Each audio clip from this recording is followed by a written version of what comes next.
All right, things should be working right now.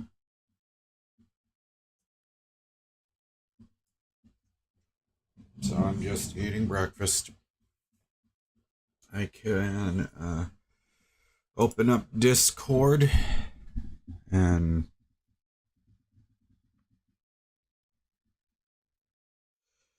I'm going to tell everyone in my Discord group that I am live right now. So that's fucking weird. On the... Oh, there we go. Okay.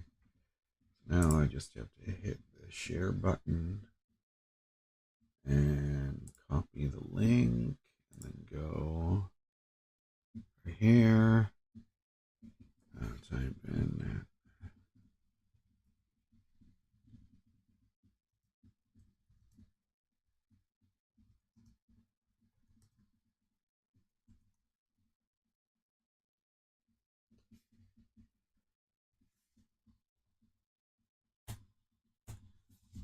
All right.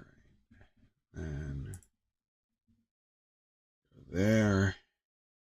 Put it up on Twitter.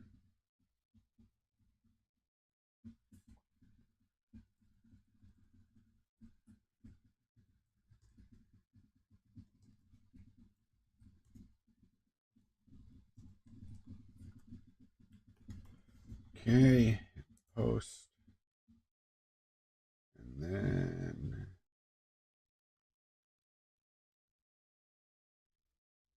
Okay.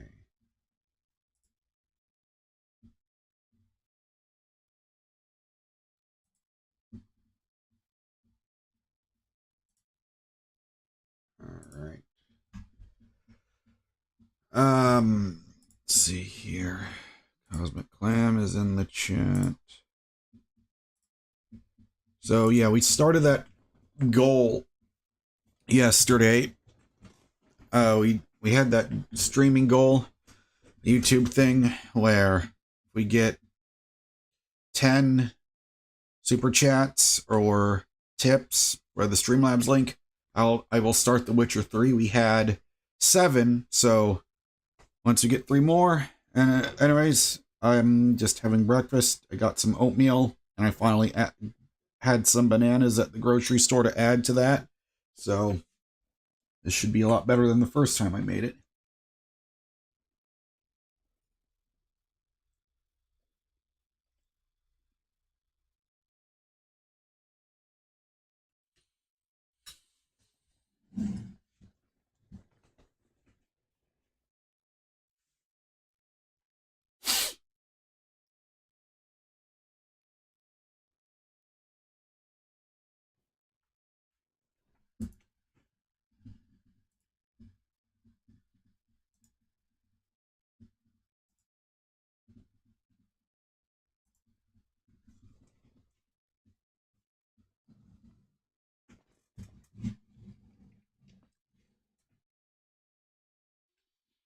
I also tried to make a wacky thumbnail. just trying to make myself do the most ridiculous face I could think of.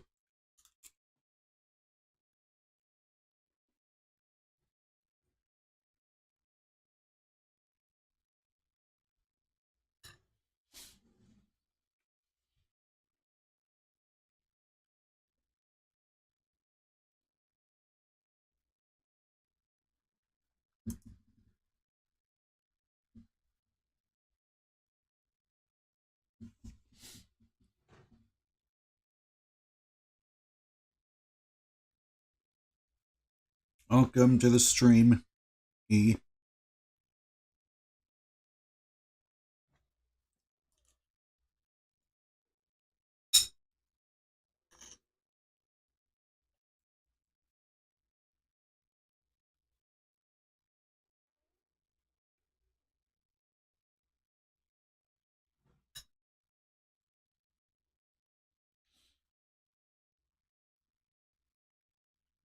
Welcome to the stream, E. Cosmic Clam. I'm just eating breakfast right now. and we're going to chat. And if we get 3 more tips or Streamlab tips or super chats, we will begin The Witcher 3.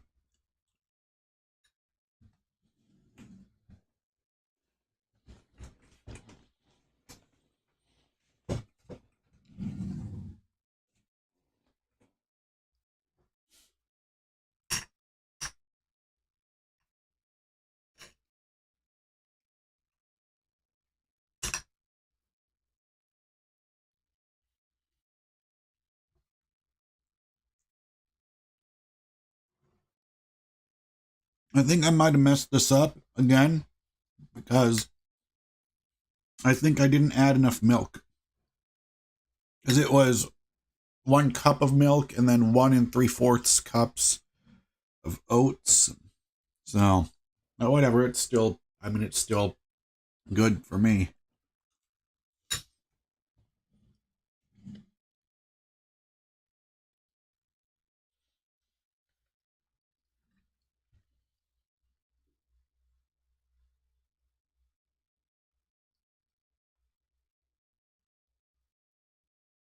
Welcome, Malaysia the Pink Cat. Of course, don't ever compare yourself to others, because I think it was Benjamin Franklin that said, comparison is the thief of joy. So no, that would be a stupid thing to do.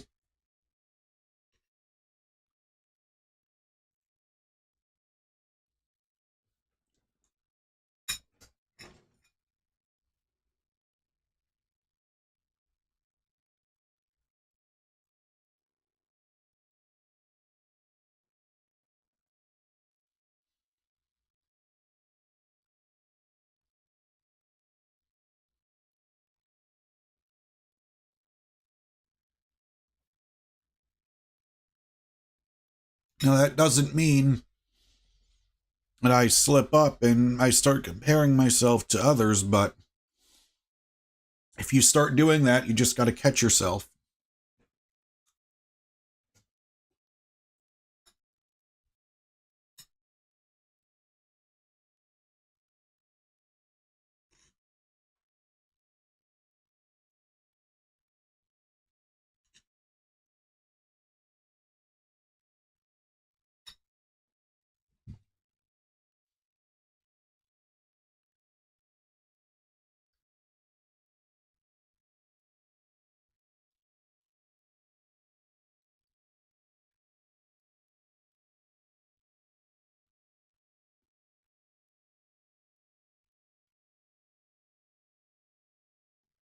You know, I think I've learned that oatmeal is a good way to have more fiber in your diet.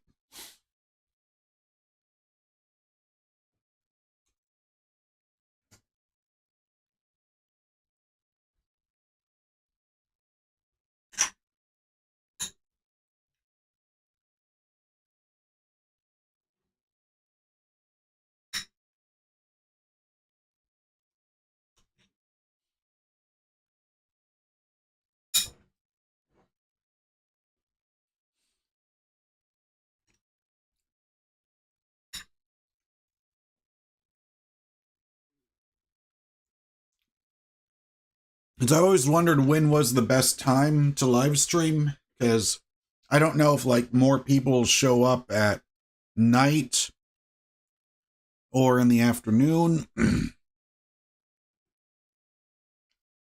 Not too sure.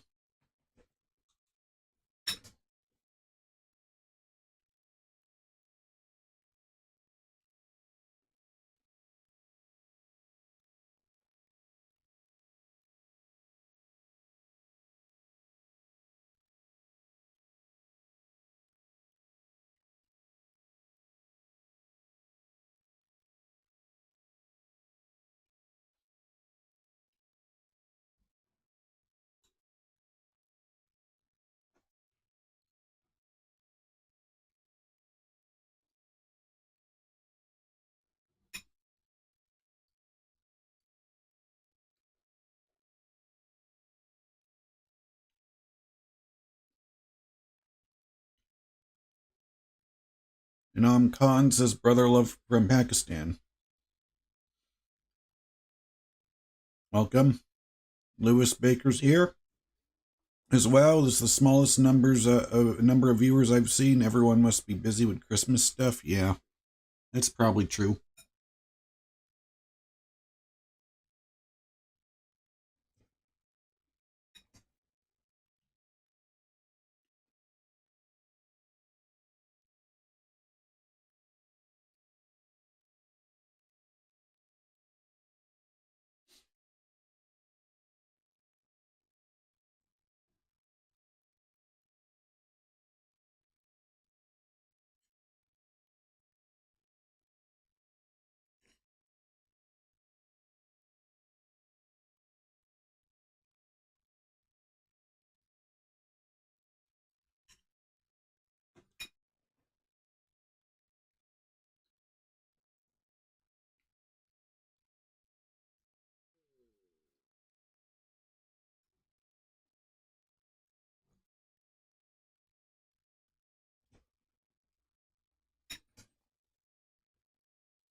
And could you please explain to me what the fuck is looks maxing? I keep seeing so many fucking comments talk about it. I don't understand this whole Gen Z slang thing that you guys talk about. So could you please explain what the fuck is that?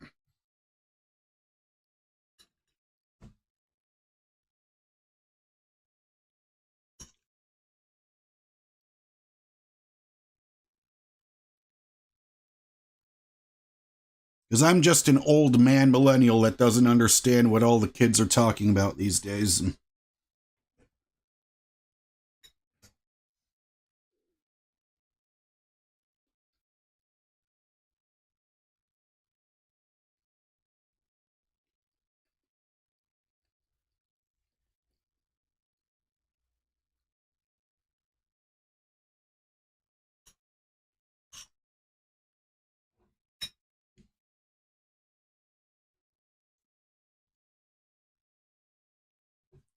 If you know what it is, Inam, tell me what it is. We got a chat room right here. Just type it out. Tell me what it is.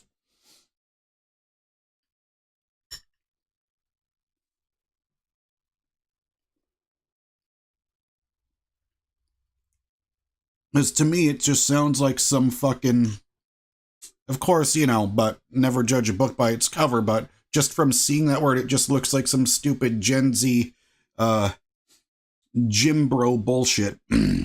Just from the way the word sounds to me. But if you could provide better context, I would listen and then make my own judgment after that.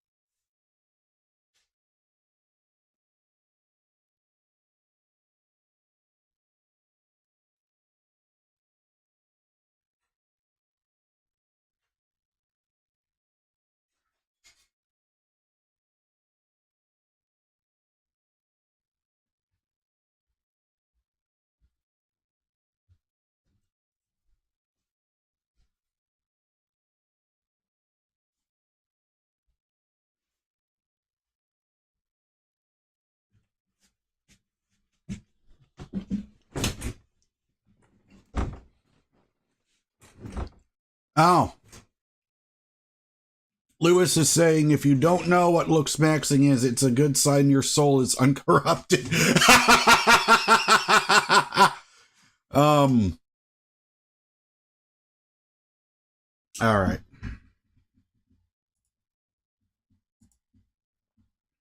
Well, I'm just glad that Inam proved to me that he's the type of person that I don't want on this fucking channel. It's so crazy. It's like you make one fucking video that gets 1 million views, and then all of a sudden, the audience you want to have is so fucking hard to get. Instead, it's all these fucking bro type of people that just really grind my fucking gears. Because guess what, there's plenty of people in their 30s that make a living playing video games or playing guitar. So, fuck you. I'm not going to fit into the box you want me to fit in, because that's not me.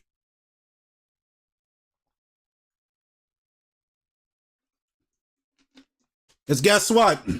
When I do start exercising or working out, I'm not going to bring a fucking camera.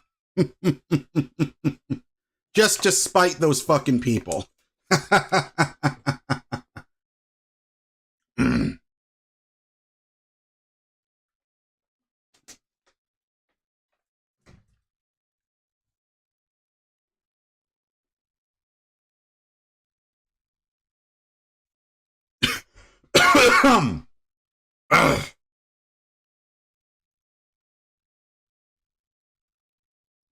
Cosmic Clam says it's basically a thing for men who think looks need to be maxed out to attract people. Yeah, that sounds dumb to me, because plenty of people in the decades, from the 50s, 60s, 70s, 80s, 90s that didn't need that, and they were able to live happy, fulfilling lives. Huh. Lewis is telling me, I wonder what you think of the band Neutral Milk Hotels. Okay, I'll add that to things I need to check out. Let's see.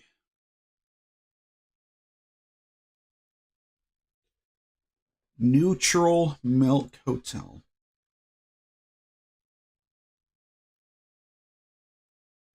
Neutral Milk Hotel and song. Whoops. Song is called In the Aeroplane Over the Sea. All right. Sure, I'll probably check that out later on. But, thanks for the recommendation.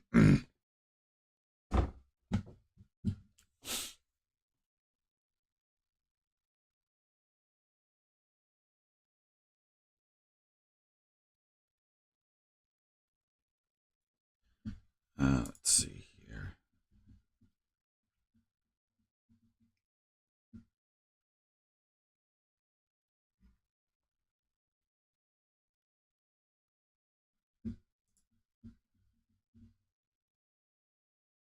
Okay, you found a band called the Chisel. Okay, they make classic British punk rock music. Okay. Cosmic Clam says the Chisel. All right.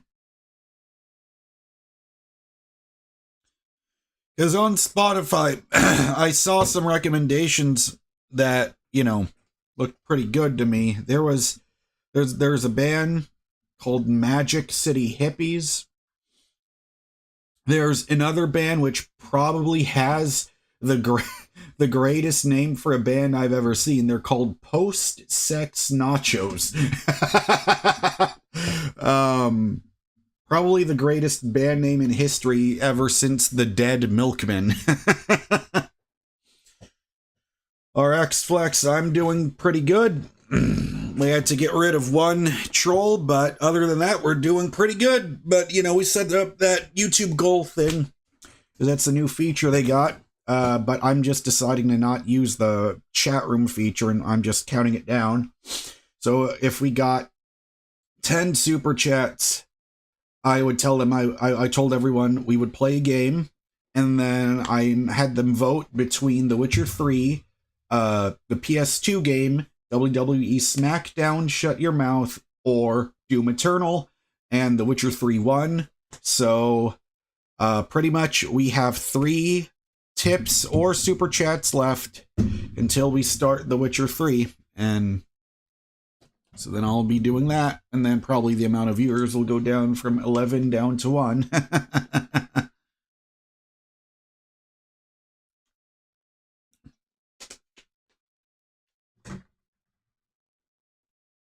Yeah, thanks, RxFlex. And I really need to figure out how the hell do you put the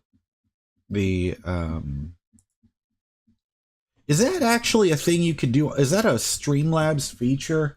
Like a plugin thing that you could add as a source? Because I'm pretty sure I've seen that before. Yeah, let me just go to the dashboard here. And let me see.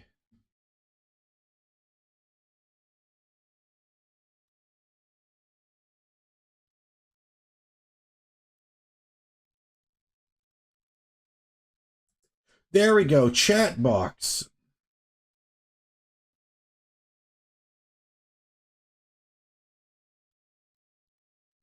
That's what I was trying to find this entire time. Okay. Holy shit. It was so simple this entire time. Okay. Add a chat box source. Okay. All right. I'm learning something new. Let's see here. Browser. Okay. Let's just say chat room. Okay.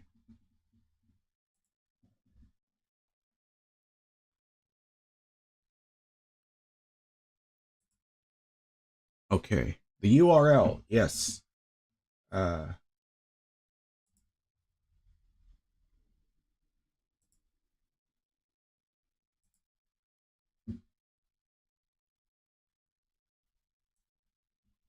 That's a chat box widget.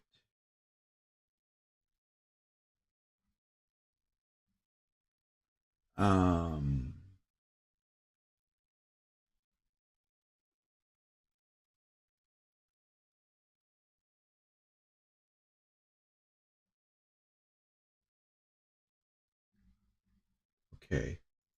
So copy, paste, hit OK. There we go. Holy shit, we actually got that to work. Mo is the first person to... Man. Okay, so it's transparent, but is there a way to...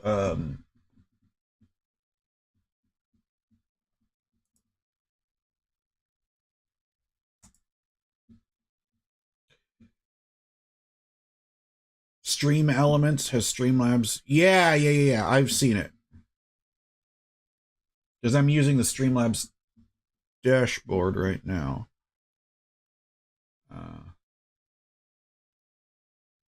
Save settings. Okay. And then go here. And hit copy. Go back here. Hit. What? Oh, okay. It's already there. You can have the chat. Yeah. I see it now. So it's there. We got the chat room on the live stream. Holy shit. It only took 1 year for me to figure that out. But hey, better late than never. Am I right?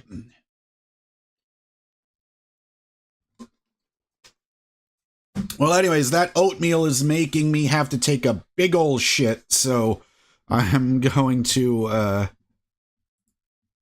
whoops.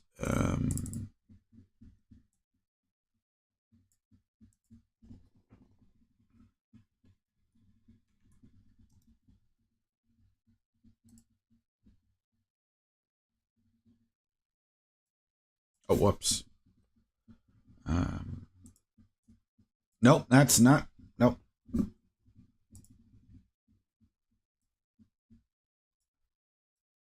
There we go. I'll be right back.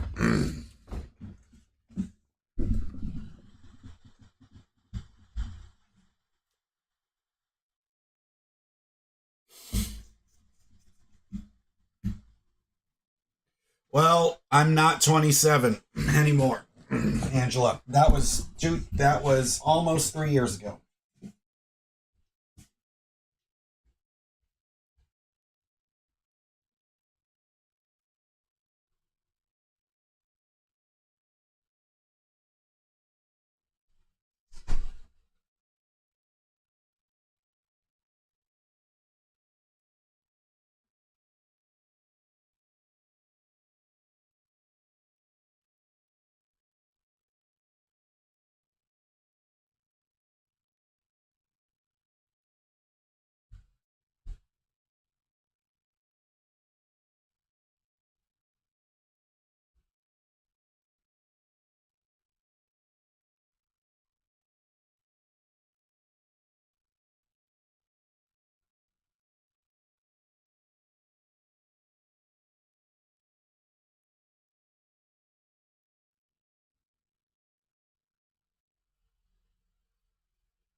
All right.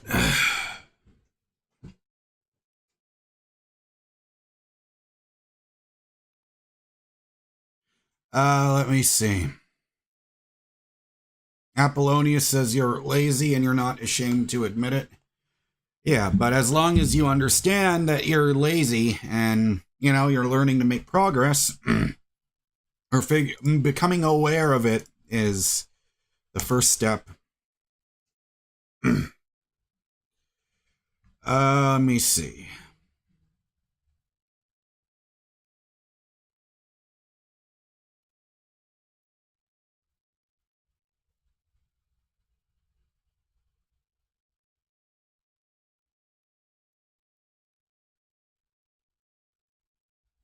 Yeah. I'm just glad that it took years for me to, or I should say, I'm just glad that I finally figured out how to let the chat room show up. So, that's one less thing, one new thing that I finally figured out. Malik is at work right now. All right. Well, just either your boss is okay or you're doing a phenomenal job of hiding that you're watching this stream.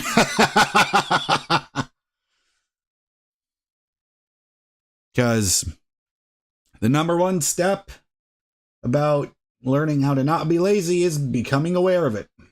Oh, you're on break. Yeah, it's just was so strange to me that I preferred The Witcher more than I prefer Cyberpunk, because I would have thought that it would be the exact opposite. But you've seen those streams I've done in the past where I tried to play Cyberpunk, and it's just, I don't know what it is. It's like every time I play it, I just don't have a desire to go back to it. Like I've tried. Like I would sit down and play through it, and I just don't want to do it. Oh, you work remote, so it's not that hard, even if you were. Oh, okay, I see. Yeah, Malik, you told me you passed the test. So, what kind of like what are you getting what's your degree in, Malik? Should focus on a template next. Yeah, that's like the next step. Angela says it might have taken you a minute to figure it out, but it takes time to learn anything, so I'm proud that you figured it out. And like, even though it may have taken a while, it took 3 years to figure out the Pythagorean theorem, so don't even stress. Yeah. Oh, you passed the networking and security. Oh, okay, I see. Mo does a similar thing. Mo's degrees in IT work. So, thing that sucks is Mo has been trying to get a job for, I think it's been like March. Since March. Oh, I see. Rattlehead is saying, whenever I don't have a desire to go back to a game, I watch a movie that's similar or the same genre to get myself in the mood. Yeah. Yeah, Mo, wait, when was it? How long have, and guys, it's like Mo has talked about this before, so like, he's okay with me talking about this. Mo, how long has it been, like, since you started the whole unemployment thing? Was it March?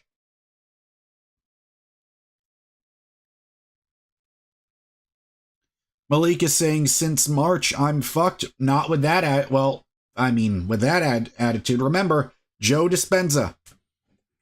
Joe Dispenza meditation. When you wake up, you just close your eyes, keep them closed, stay fully locked into it, and trust me, you'll have a better chance of having a good day if you do it every day than if you don't do it.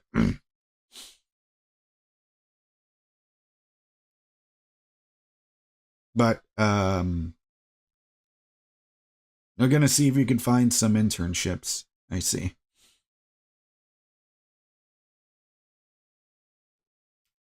Wake up, close your eyes, fall back asleep, repeat.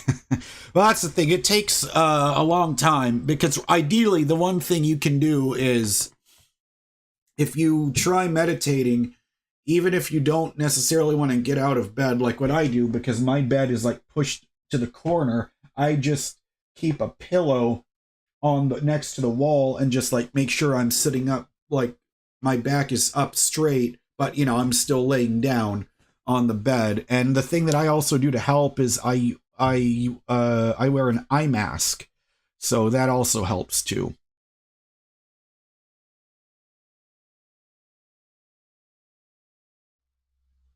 Yes, Angela, that's right. You could always work fast food or retail or something while looking for a better job. Your degree helps. Also pray to whatever you believe in, because they will always bless you. Yeah, yeah.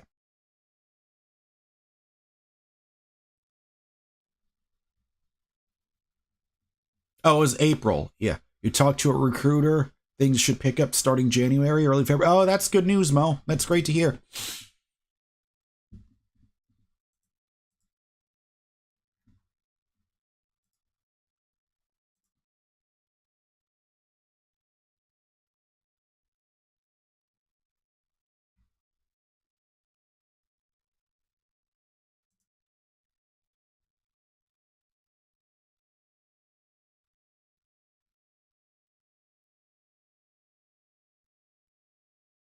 I see.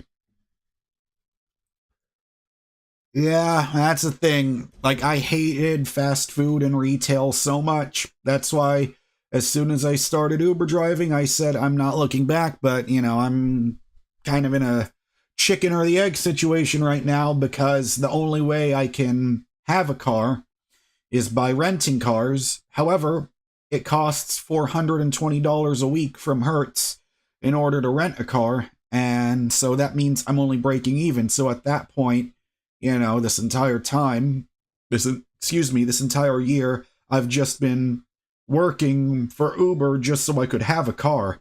And I've learned that maybe returning the car to Hertz is not much of a disappointment. I mean, it's what the hell was I saying? Is a blessing in disguise because it led me right back to being over here. You know what? I think I need to move. Oh, I think I should. Is the chat box better over here? Or actually, it might be better this way. Leaving it here. Exactly, HB. Renting a car is pissing away money. Yeah, I know. But at the same time, if I need to make some doctor's appointments. I still have stuff at the pawn shop that I'm paying off to get back, and it sucks when you have to spend sometimes $40, for example, just to go to the pawn shop, and then, oh, sorry, $20 to go there, and then another $20 to come back. So it's a double-edged sword. And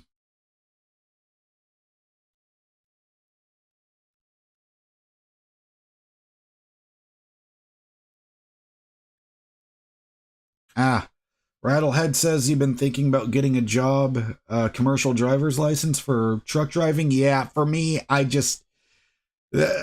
I deal with enough stress just trying to drive a sedan. So trying to drive an 18-wheeler, I couldn't even.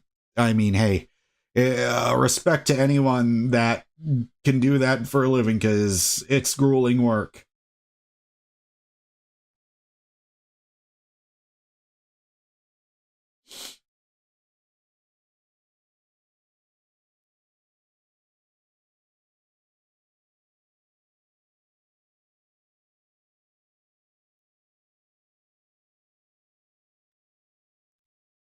Walmart has good benefits. Okay.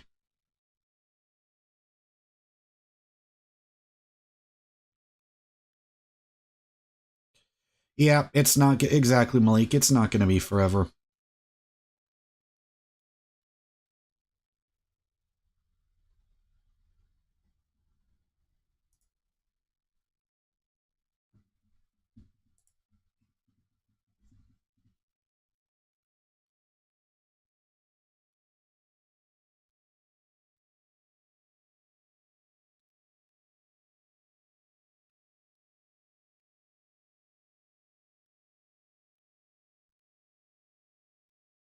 Mo is in foot pain. Uh-oh, that doesn't sound good.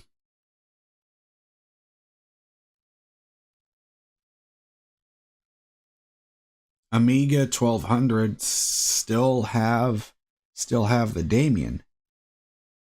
Oh, wait a minute. Are you talking about... Oh, wow. Did you watch that old video of mine when I shaved my head and I had that Schecter guitar? Wow, that was from... Yeah, that was from 2020. No, I sold that guitar a long time ago, man.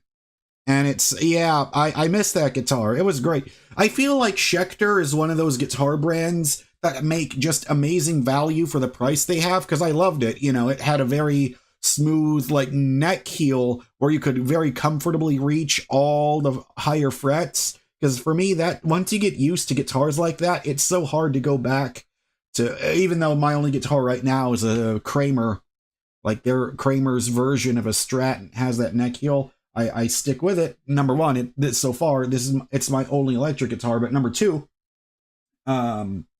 it's got it's from 1987. And so that original Kramer era holds a special place in my heart. And I got that guitar for free because one of my Uber passengers, his name is Kurt, he gave me that guitar for free.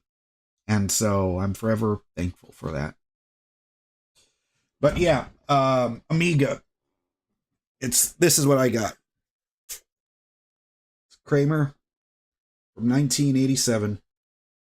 Now, it needs a lot of work, because lots of the parts here are rusted out, and these two pickups are extremely quiet, and they don't balance well at all with this, and this is way too much mid-range, so I'm planning to give this guitar a full-on surgery or makeover when I can afford it.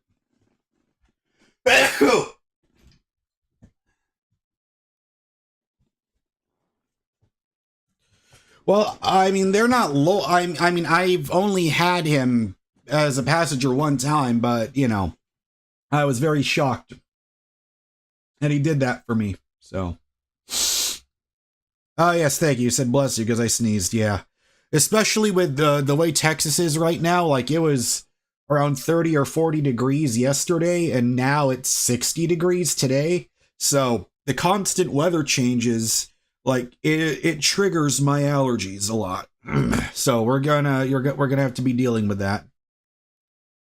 Yes, Mo, exactly. That's another reason why. Yeah, go subscribe to Mo's YouTube channel. Yeah, I'll put in the link.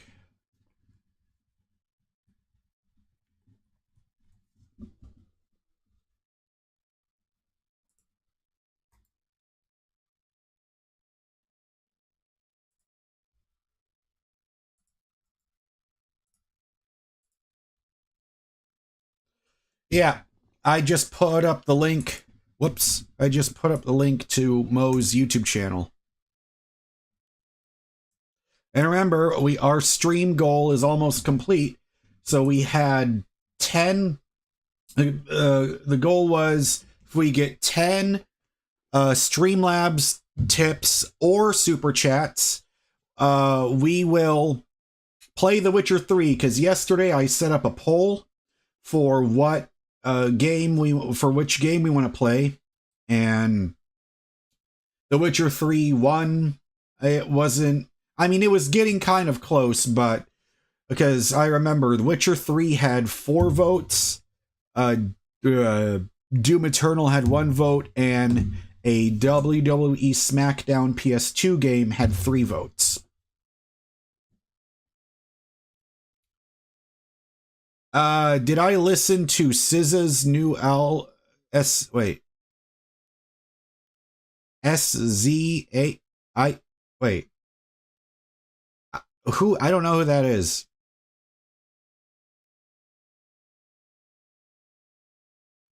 Trump might actually cause the tech job market to improve. Well, you know, I hope anyone that's looking for jobs can get one. But I just want to warn you guys right now. It's like I already felt my stomach drop. Just like, let's please. I don't want to talk about politics. Oh shit! Rattlehead gave $2 super chat saying Witcher 3, Witcher 3, Witcher 3. All right, so now we only need two more. Two more until we start playing The Witcher 3, because I have a feeling I'm gonna have some fun with it. I played it before, so like I barely remember some of it, but it's been so long since I played it, it's gonna pretty much feel fresh again to me.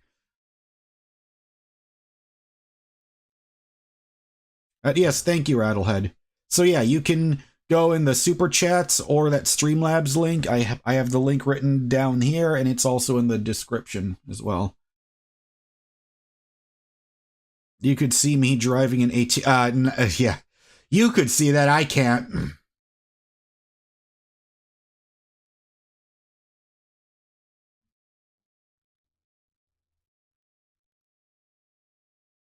Because I just feel like truck driving is. I mean, I already have a big lack of a social life. I wouldn't, and I just feel like if you become a truck driver, that's even more of a guarantee that you're just gonna feel even more isolated. And I really, and never mind the fact that, you know, trying to drive a giant truck like that, it's just dealing with the turns and the corners and those wide turns, dealing with the trailer. It's like I just no, that's not for me. Shit, Mo's even more broke than I am. He only has 37 cents. Wow. Oh shit, son. I hope you get something fast. But Mo, you're still doing the favor deliveries, right?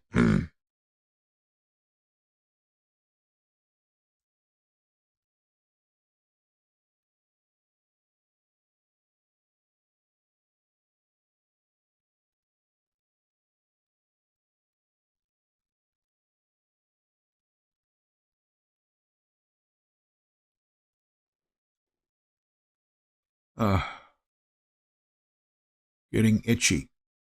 That's how I know the allergies are fucking with me right now. Oh. You do the deliveries and you're doing DoorDash. Yeah, that's right, Mo. You told me you were able to start doing DoorDash.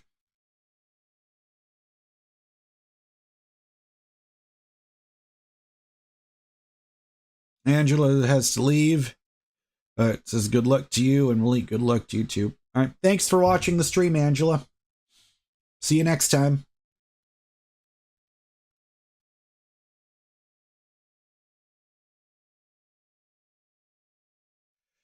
Apollonius is saying Halloween 3 is your favorite Halloween movie. What's yours? Well,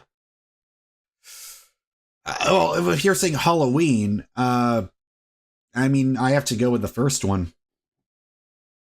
As I just feel like I liked the new trilogy. I know there's a lot of people that don't like the newer movies, but I feel like it was nice to see Jamie Lee Curtis come back, and it was just a direct sequel to that first Halloween, and they made all the others non-canon. I feel like that made it a lot better for the overall story. Lewis is saying, can you show the headstock? Yeah, it's a... Let me take the tuner off. It's a Kramer. It's just a Kramer ZX30H. It's like that classic like hockey stick. Or I don't know if this is the hockey stick. I think that Kramer had the hockey stick design in earlier years, but this is more like I guess you could say the pointed hockey stick design.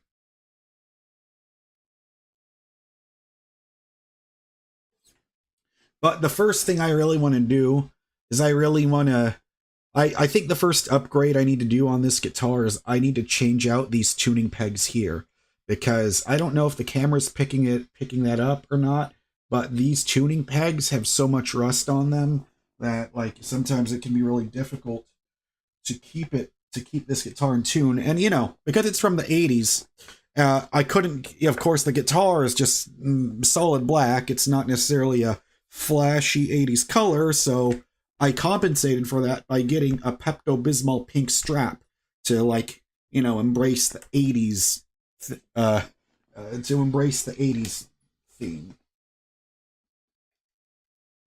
Ouch.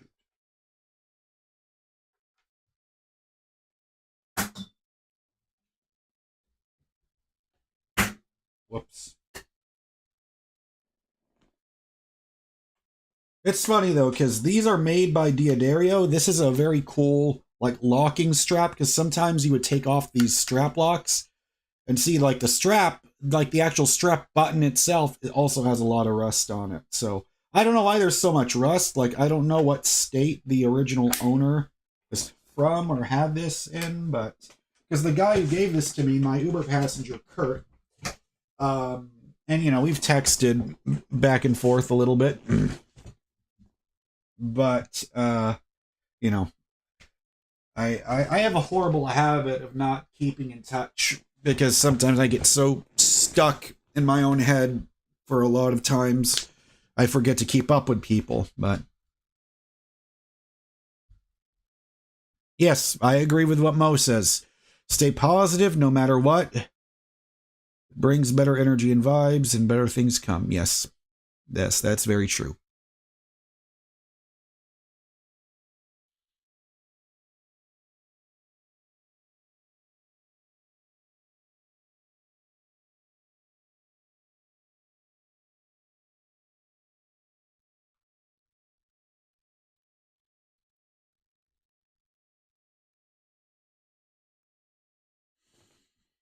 Guru Breed, I mean, I've only played a 7-string, you know, whenever I'm visiting Guitar Center. I don't really play a ton of them. It's, I mean, for me, it's hard enough to juggle with 6 strings. Trying to add 7 strings is just, it's not for me. But then again, I'm probably only saying that because I'm not used to it. It kind of reminded me of when I played a 5-string bass for the first time. Oh, you would use it in the drop A tuning. I see.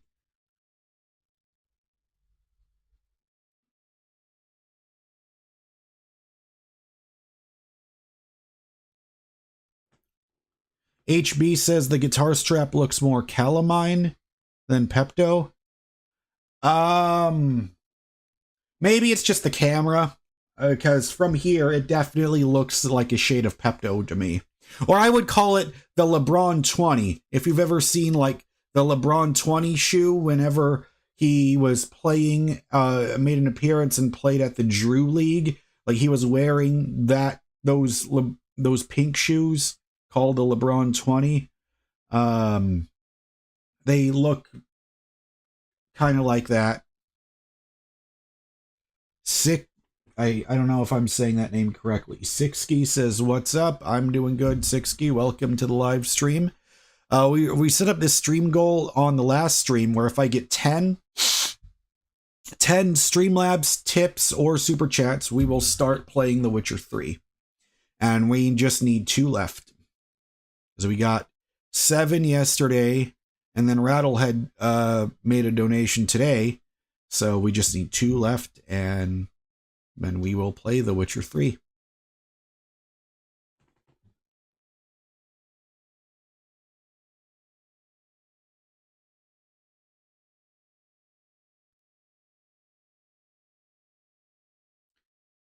How do you feel about being skitty fat? Well, it's better than being fat.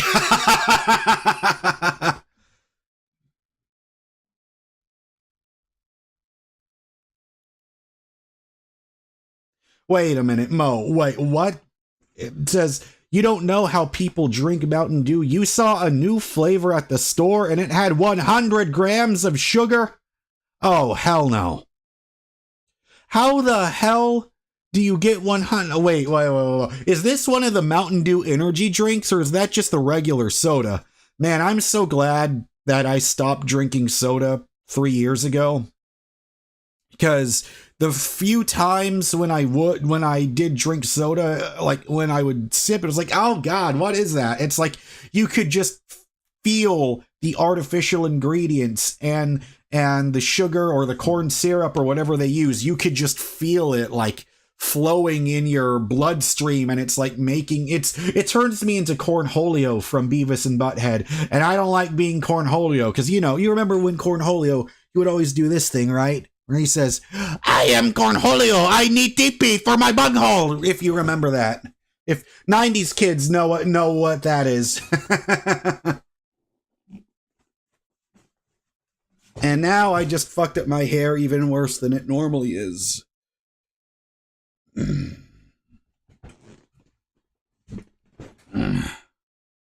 Rattlehead is addicted to Monster energy drinks. Yeah, see, another thing that turns me into Cornholio is caffeine.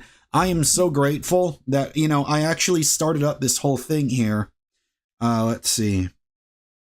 There's this app called I Am Sober. I'm pretty sure it's available. Holy shit! Look at that. Wow. I just hit a milestone, guys.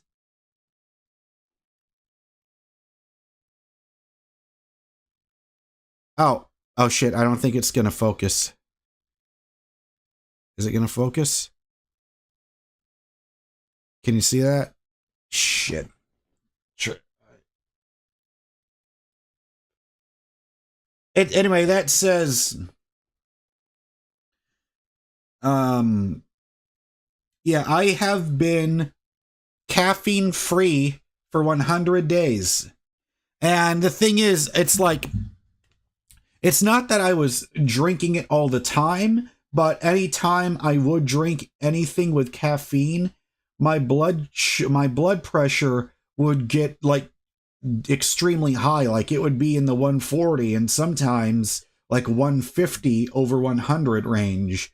And I was thinking, why do I feel so nervous? Like, why do I feel like I'm going to have a panic attack? And then I learned, oh, that's why. So I told myself, I'm not going to take it. I'm going to really put a full effort to make sure I don't get any caffeine in my system. And now I am 100 days of no caffeine.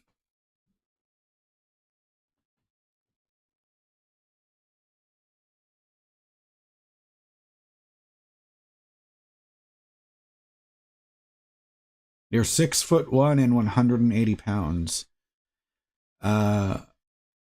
Jesus, Mo, your blood pressure was 170 over 80? What the hell? Wait, what were you eating or drinking at that time? Excuse me, eating or drinking at that time for your blood pressure to get that high? Man, and I thought I was bad because I had to go to the hospital because there was one day when I was very stupid, in March when I went to the hospital and I drank an iced coffee and then had what was it? A bacon, egg, and cheese biscuit at McDonald's, and then I had a cold too, so I had all that plus Dayquil in my system, and so that just made my blood pressure go to 160 over 100. 5-hour energy has killed 13 people? Well, that's even more reason to drink it. Because if you drink 5-hour energy, that will be your last 5 hours.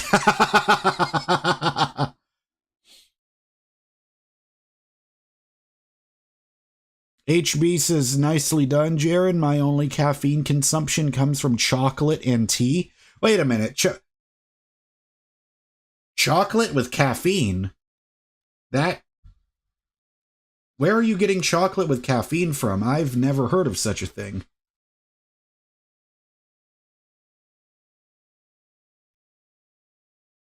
See, because I turn into Cat Williams whenever I go into Starbucks or Dunkin' Donuts, and I always say, "Hey, listen up here, pimpin'. You either gotta give me decaf or you ain't gonna get no Cat Williams." You know what I'm saying? Chocolate has a negligible amount of caffeine.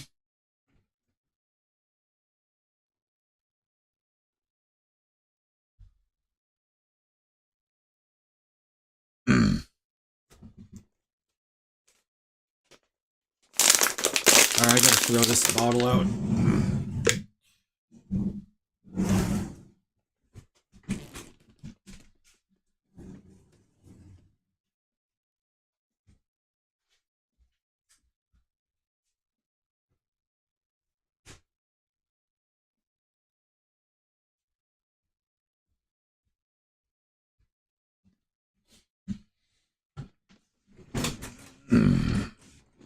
73% dark chocolate is beneficial for your health. Okay, I've heard about that, but I didn't know that that was the actual percentage.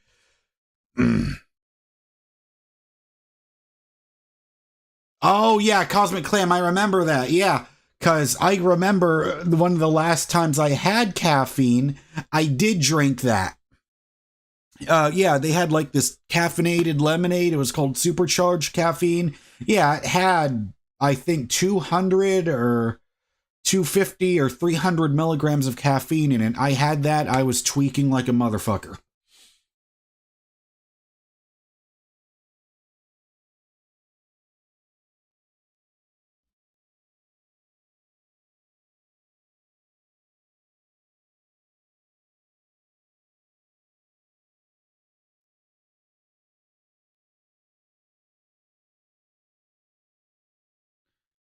Mo, the last time we got a membership together, we were under a contract, and then the pandemic happened, and then I got fucked. Now.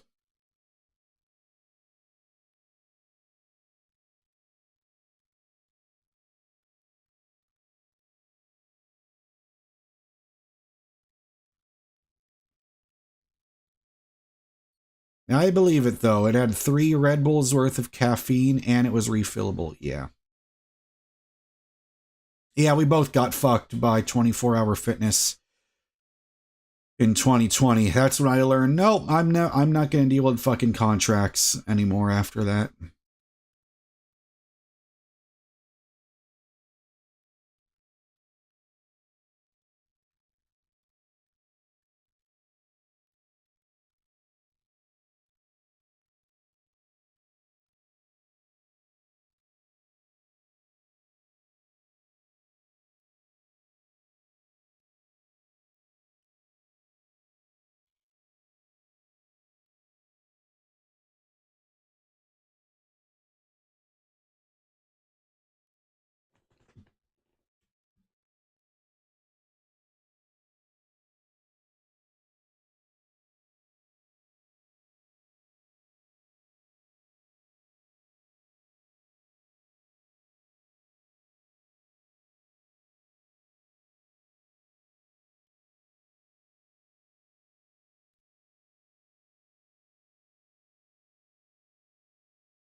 I was saying, what's for lunch? I don't know. I don't know yet. I haven't really thought about it. I mean, I just started the stream eating oatmeal, so I'm good for right now. But, maybe a couple hours later on, I'll find something around here, because our fridge is getting pretty fucking empty.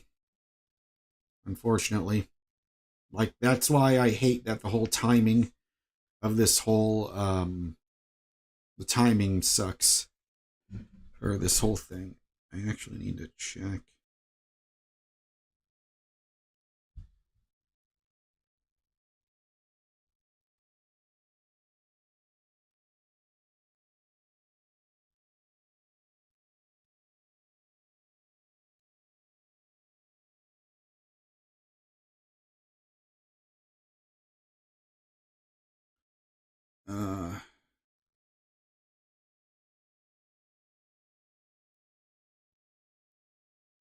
Yeah, I just got a fucking Dunkin' Donuts notification. I'm not doing that. Mo might be over tomorrow. Cool. Hey, Christmas Eve stream with Mo, guys. That would be pretty cool. Yeah, Mo, bring your PS4 over. Oh, that's right. And you said you got that 500 gigabyte hard drive for me. So, yeah, you could bring that along with you, too.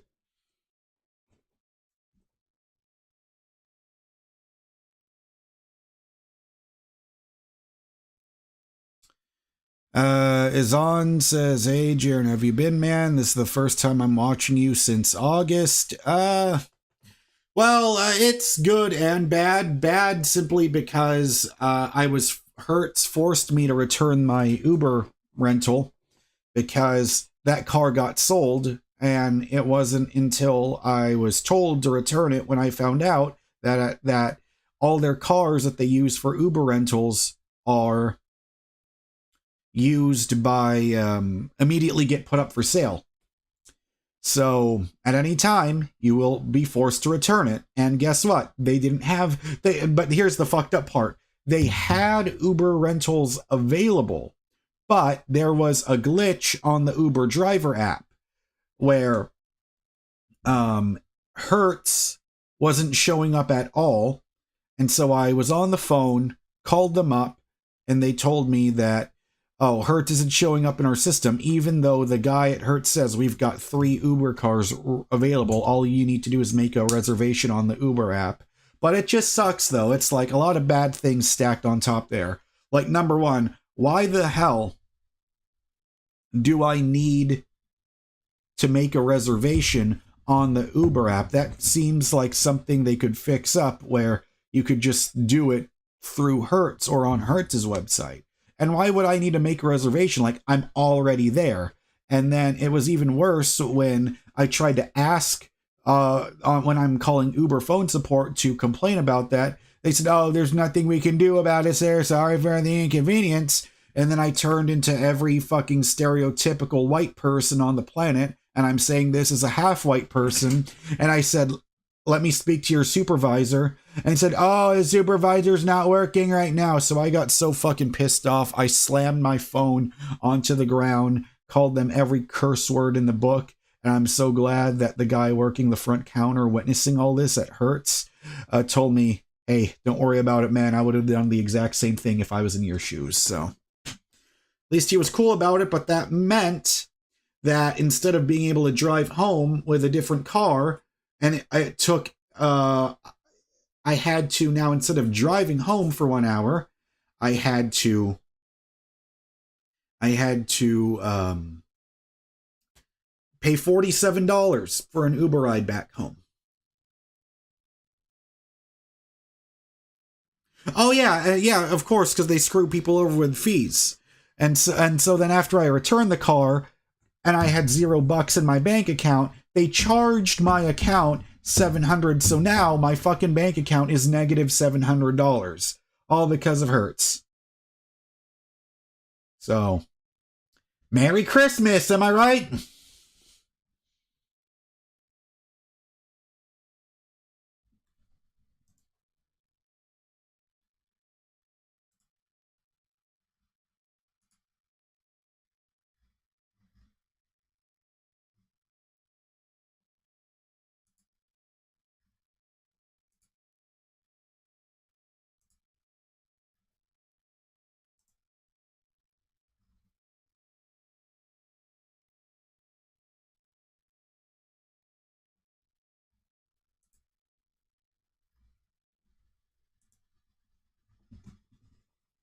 Yeah, I mean, but still, despite all of that, Hertz is still much better to deal with than Avis, the other company you can use for Uber rentals. Because with Avis, they would constantly charge my bank account all the time. And so by the time I would have to pay, by the time I would have to pay them, they would make my account negative, and it was all miscellaneous fees. So that's when I got fed up with Avis and decided, okay, I'm only going to go with Hertz from now on. And Hertz includes insurance and they include maintenance, but it just sucks that 24 hours after I put I got new tires on the car for free. After Hertz maintenance insurance approved it, I get told I have to return the car because it got sold on Hertz used car sales. Like, why would they put that up for sale while it's still actively being driven by an Uber driver? That's just a bunch of bullshit, but, you know, that's what I have to do to have access to a car, or else I'll be stuck here, because I haven't been outside now in 4 days. Avis is not with Lyft. Lyft doesn't do any rental programs anymore. They stopped doing that.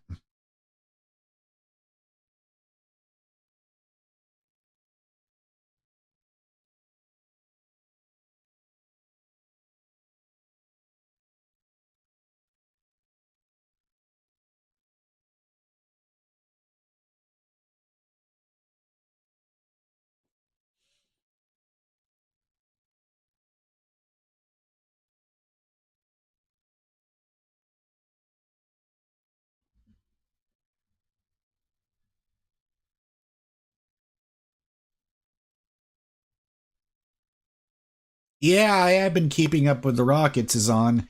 Yes, we are a top team in the West now, and I'm so happy about that. And I heard that Jalen Green and Alperen Şengün got contract extensions, so I'm very happy with that. Yeah, Mo, the Rockets, I believe they're like number. Let me check that out right now. NBA West standings. Uh,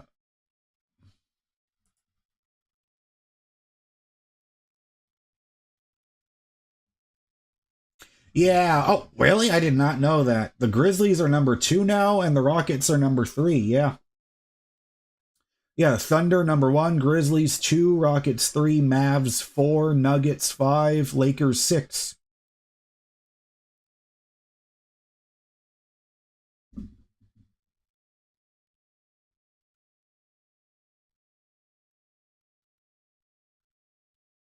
Wow, that's amazing. The Cavs are still number 1 in the East. That is incredible.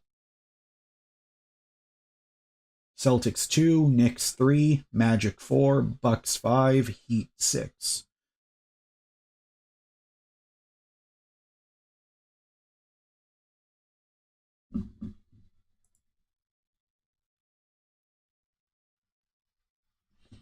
Hi, Chastity. I'm doing all right. Well, I mean, other than the whole Uber, or I guess you could say the Uber and Hurt situation, but, I'm still, that just means I get more free time to live stream. Not sure says not lazy, but what's up, guys? Welcome, not sure. Haven't seen, welcome back. I don't have, were you here like during the last 2 live streams I did like 2 days ago? I don't remember. My memory is getting horrible.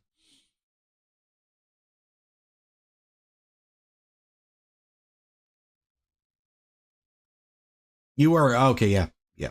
All right. Welcome back.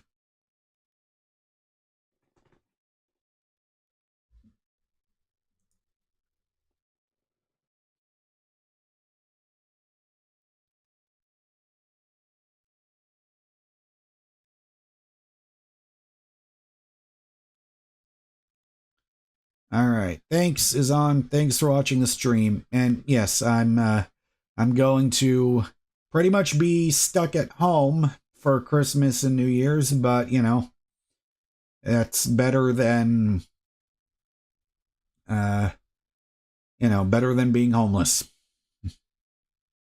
And I still get to live stream. I get to have the internet. So, can't complain too much. But yes, Merry Christmas is on.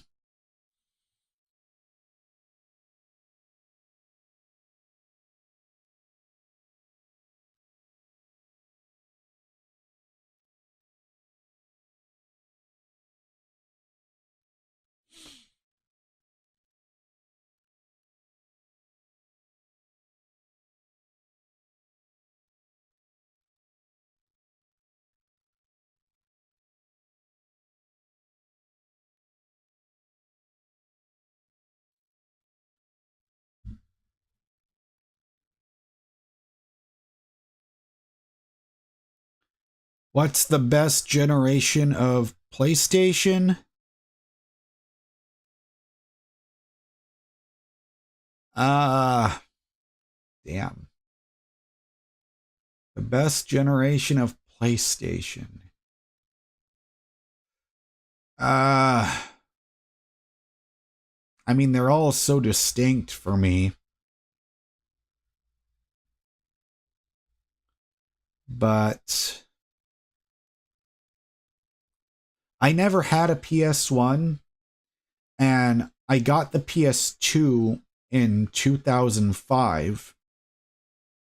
But I remember the moment when a lot of exclusives were coming out on the PS3 that I really wanted to play, and I only had a Wii and a 360 at that time.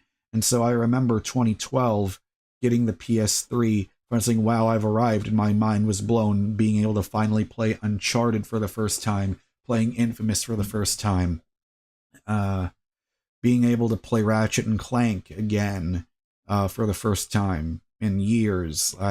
I'm gonna have to go with the PS3, just because that's when that jumped to HD, and I would get so blown away by the graphics. And I remember finally getting to play God of War 3 and having a great time with that. And yeah, even though the PS3 generation started out very rough with that whole $600 price point, and people complaining about PS2 backward compatibility and all that stuff, I feel like lots of people grew to love the PS3 by the end of that generation.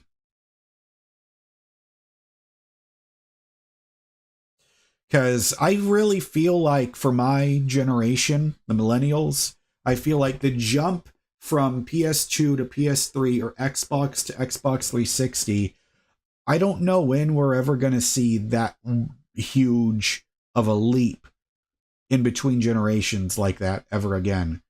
Because like the jump from like 2D rendering to 3D rendering, when you went from the Super Nintendo and the Genesis to the the Sega, what was it called? The Sega Saturn, the PS1, the PlayStation 1, the N64, that was a huge leap.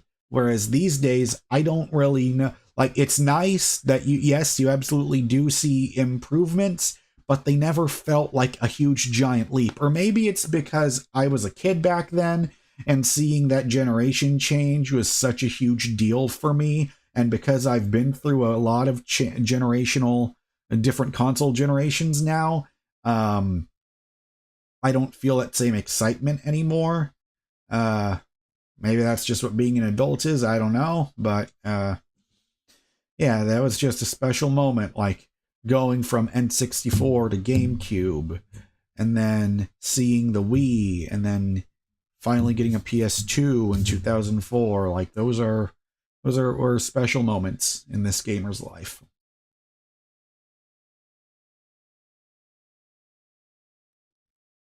Well, not sure. I don't know if I would ever call Nintendo mind-blowing graphics. The in between the Switch and the Switch 2. Yeah, I never played the PSP because I'm not a fan of handheld gaming. I'm weird in that way, similar to the way that I can't stand cereal with milk. Yeah, the jump from the Xbox to the 360 was huge. Yeah, absolutely. Like I remember feeling like I finally arrived once I got the my Xbox 360 in 2007. Like being able to play the first Assassin's Creed, and then playing Gears of War, and then BioShock. I mean, that was lots of great memories there, because it really does feel like playing those games. It was special. That's the one thing that was different. I hate to sound like an old curmudgeonly old man saying, "Yeah, you see, back in my day," but I just miss the days when all you had was a disc. You put it in, you push power, and that's it. No fumbling through menus, no day one patches, no, it's like, what the hell did always online mean? Like a game was just a game. It was all on the disc, and it's not like you had to say, "Oh no, we're just gonna patch in all the updates later." It's like, no, motherfucker, you had one shot. You put everything you had to on that one disc, and that was the game. And if it was bad, then you just fucked up.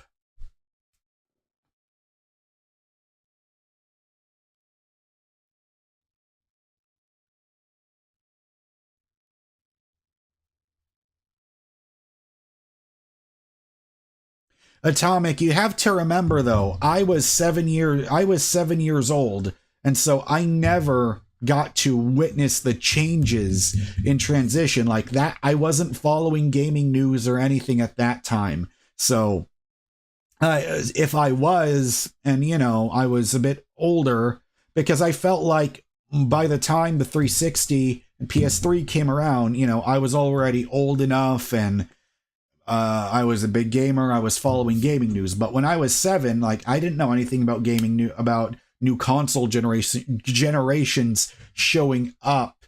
I didn't understand that concept. But of course, I'm just saying that's my opinion. Just because you don't agree with it, that doesn't mean you have to say, "Oh, give me a break." It's like, come on. That's why I said in my opinion. We all have our own opinions. Atomic says GT2. Oh, Gran Turismo 2 to Gran Turismo 3. Yeah, I can believe that.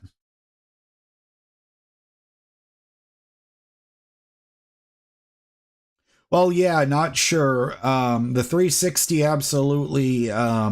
They were ahead for a while. Absolutely. Like the PS3 really fucked shit up.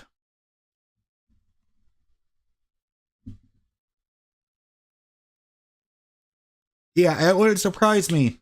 Like the people saying, "You get to the gym." Yeah, if it's the same guy constantly creating new accounts, yeah. Sounds like that guy needs to stop wasting time in my chat room, and he can go to the gym if he loves it so fucking much.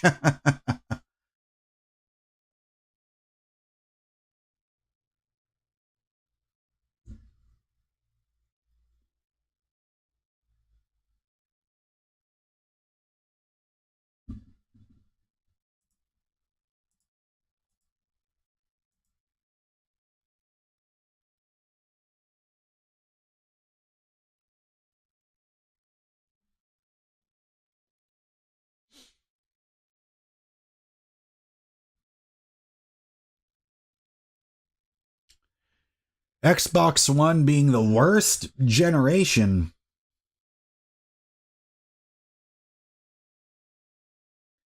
I mean, I don't know. I would have to disagree with that, because it was during the Xbox One when we got Xbox Game Pass. So for the first time, we finally got to experience something like a Netflix for games, when that used to be such a concept that people thought that's never going to work. But all credit to Microsoft, they made it work. Yeah, Mo did not like the Wii U. Yeah, you could tell just having the Wii name next to it really hurt it.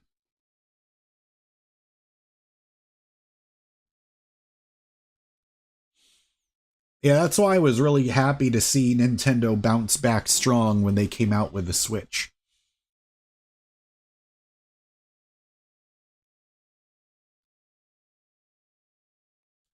You would love to see guitar tutorials from me? Yes, Rattlehead. I do remember when GameFly was the Netflix for games. Hell yeah. I mean, that was a game changer for me, because I remember constantly going to Blockbuster, renting games all the time.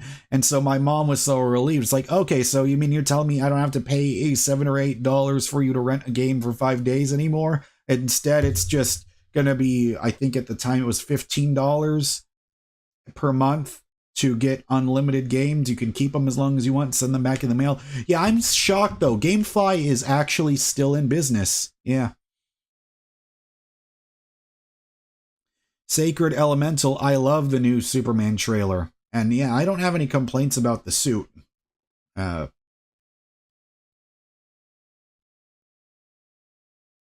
loved the Superman trailer. I mean, I made a reaction video to it that you can watch, after the stream.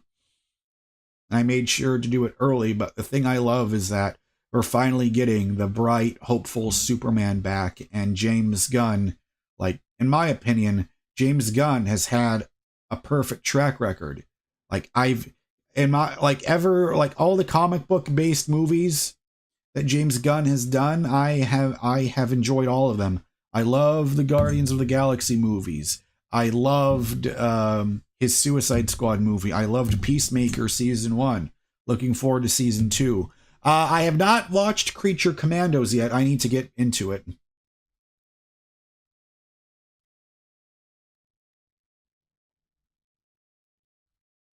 Cosmic Clams is this new Harley Quinn comic I've been told about. Well, what new Harley Quinn comic? I don't know.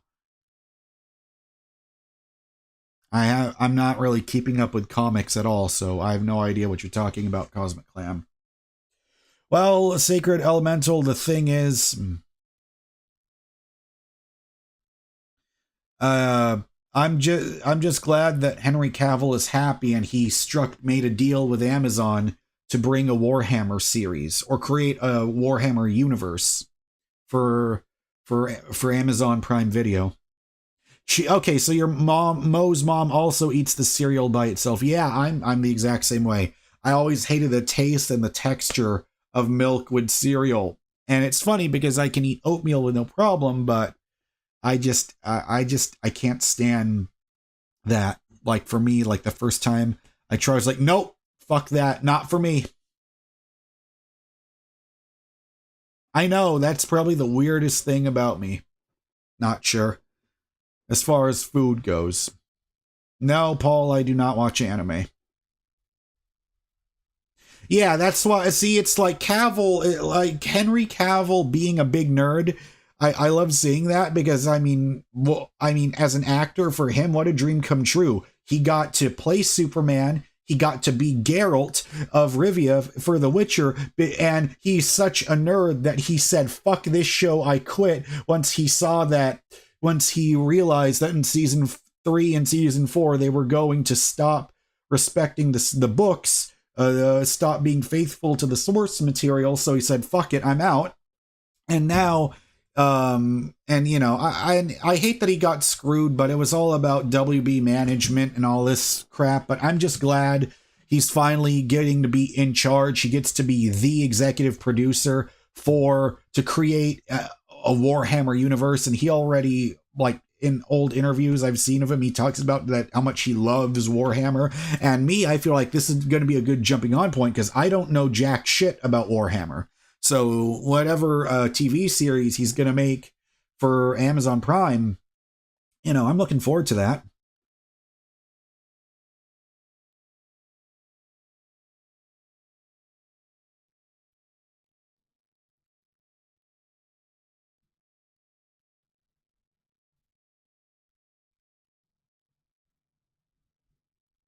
Yes, Sacred Elemental says, "I'm just as excited for the new Superman, something new, can't wait, moving on is a good thing." Yeah, it's because, I mean, first of all, it's like money, because nobody was seeing the DC universe, because that they were the DCEU, as they were calling it, because like, how fucked up was your previous universe when you made a DC Comics movie starring the fucking Rock and it wasn't a box office hit?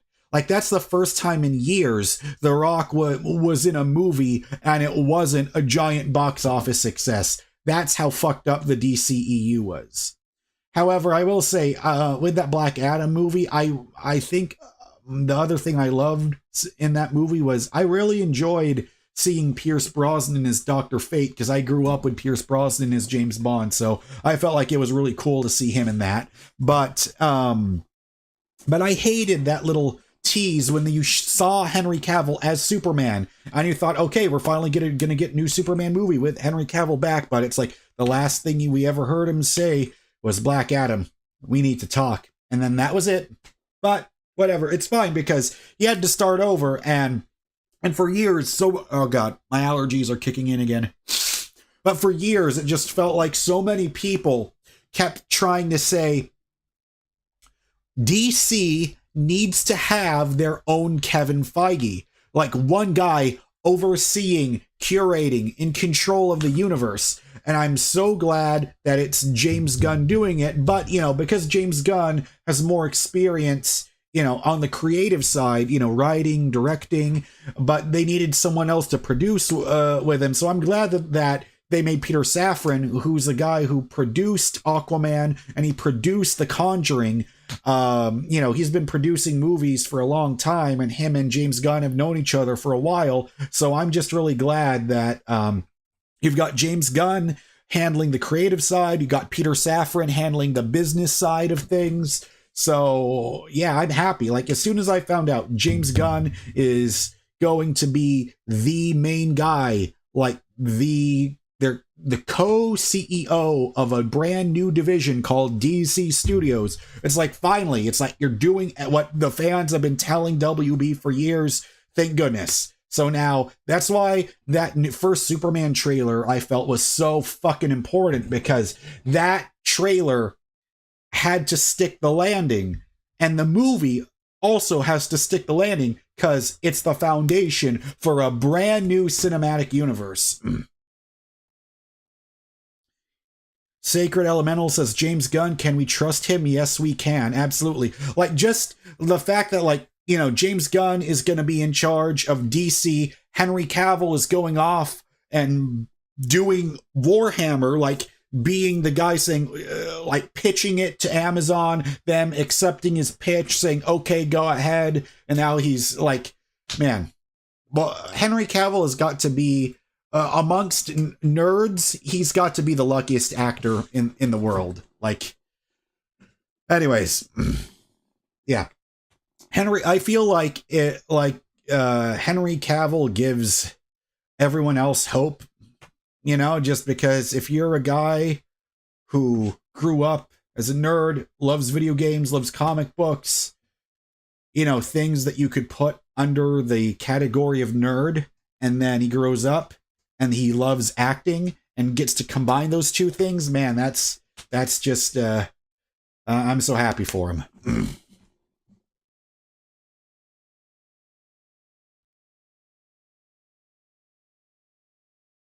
But yeah, I'm wondering though. I'm guessing that when it comes to Warhammer, I'm guessing that they're going to base it off Warhammer 40K and not the old, like, I think the fantasy themed Warhammer, I'm guessing. Sacred Elemental, my favorite Arkham game was, I would have to say, it's Arkham City for me. Like, Arkham City was just a non-stop hit, like moment after moment for me. Now, I love Arkham Knight too. Like, I don't understand the hate for when everyone started calling the game Tank Man, because I felt like, well, Gotham's a big city. Of course, Batman would have to drive from place to place. The Warhammer games in the movie are too focused on the Ultramarines, yeah.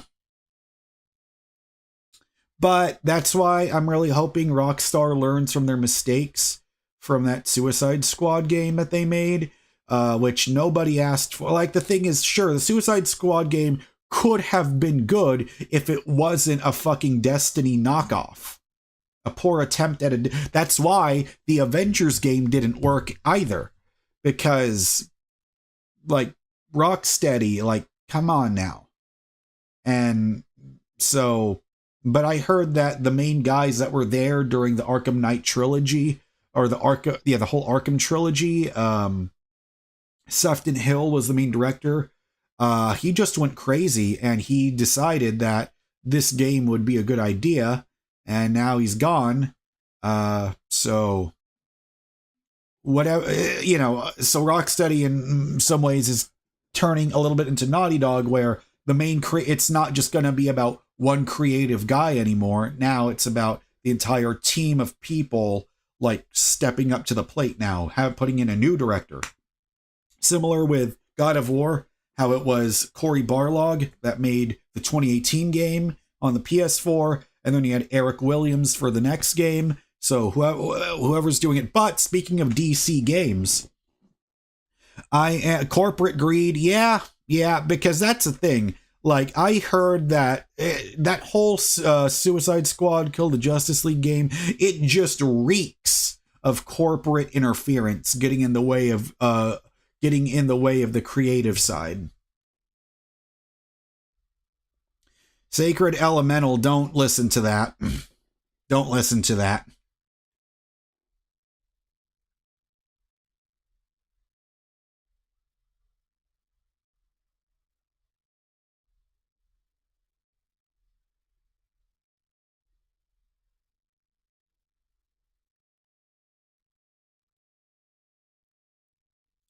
Yeah, well, I'm feeling a pendulum. Mo, don't say that about GTA 6. Like, until, like, the fucking game comes out, then I'll be the judge of that.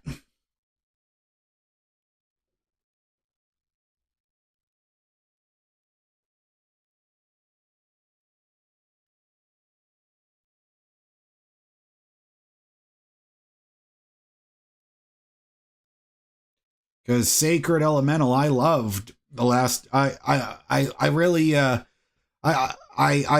took a while for me to. I guess you could say on my second and third playthrough, I started to enjoy The Last of Us Part 2 more. But for me, nothing can top how much I love that first Last of Us game. But yeah, Rattlehead. Yeah, Ubisoft is the worst. Like, I saw what's that channel's name, Legendary Drops' video breaking down the whole thing going on with Ubisoft right now. Yeah, it's fucking horrible. That's why I made sure to delete Uplay or Ubisoft Connect or whatever it was. I deleted that shit off of my computers. Like, I'm not touching them at all.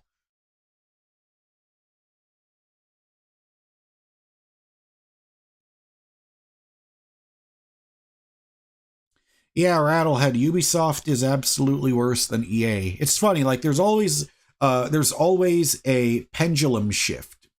Always a pendulum shift. Because it feels like even now, like EA, like as soon as I saw them make the Star Wars Jedi Fallen Order and it's a single player game, and then Titanfall 2 had a single player campaign. Um and then they went through the whole Dead Space remake. It's like, okay, all right then. Because EA used to be one of my most hated. They used to be my number one most hated publisher when in the Xbox 360 days. Razvan, do you know who you're talking to? A guy who loves Rockstar games? Of course I played Red Dead Redemption 2. That was game of the generation. That whole PS4, Xbox One generation. Absolutely. That was the game of the generation for me.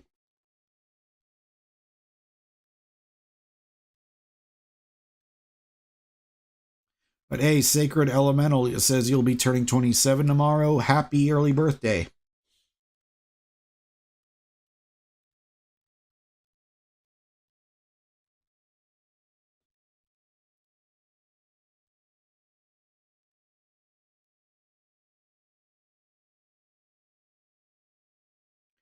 I didn't even know that they were going to make a PS5 version of Red Dead Redemption 2.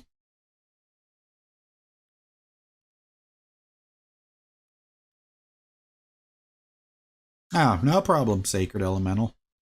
I think I just have to say sacred for now because it's kind of a mouthful trying to say that all at once. That's why I tell people just call me Jaren so you don't have to type in MrGamingGuitarist. I know that's like a large, I guess, type full. I think I just made up that new word. Oh. Oh.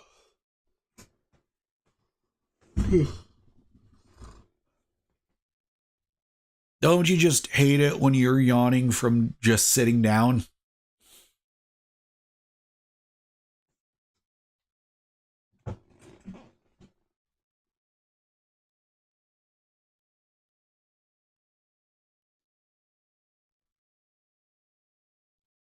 No, I'm not gonna start though because that was a stream goal. Because I don't want to just abandon everything I was doing.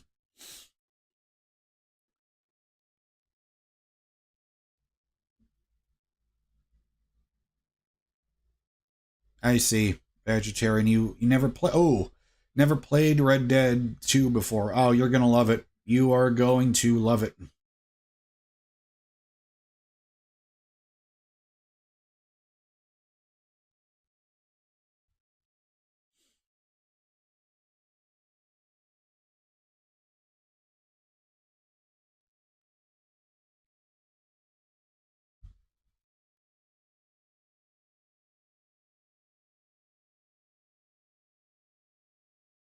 Exactly. Yeah. I don't need to be formal and type the channel name constantly. Exactly. Exactly. My favorite game ever is The Last of Us Part 1.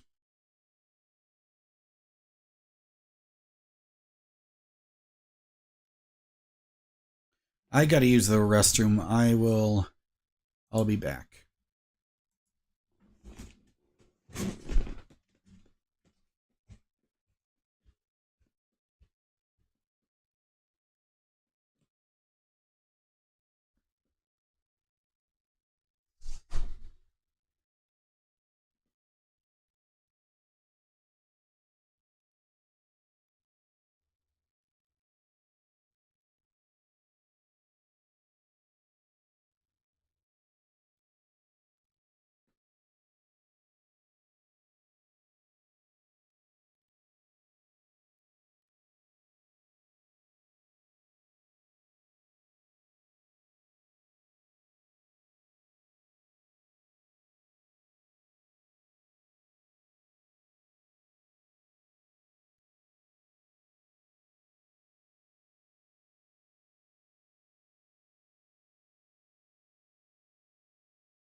Vegetarian says 6 days to platinum Last of Us Part 1, less than 20 hours. Wow.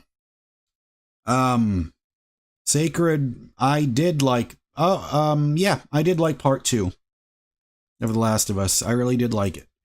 At first, the story, I was angry, but that's how much they did a good job of making me hate the one character.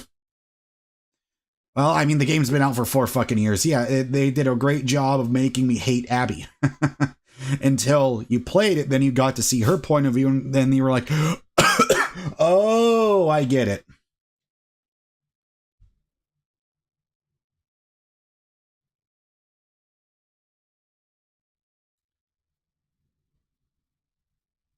It's funny, Vegetarian says Last of Us is fun, but it's a short game. It's like, for me, that whole between 15 to 20 hours is the perfect length for a video game for me. Because that's why I had a tough time, and I just eventually had to quit playing The Witcher 3 and Fallout 4. Because it's like, all right, can we wrap this up already? Because it just felt like it was going on and on and on and on.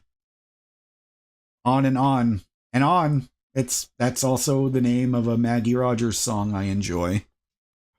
Sacred, I have played Far Cry before. Yeah, I've played Far Cry 3. I never played Far Cry 4, but I remember playing the fifth one. But of course, I'm a guy that loves the 80s, so of course my favorite, even though I don't know if it counts as a full game or not, but I loved Far Cry 3 Blood Dragon.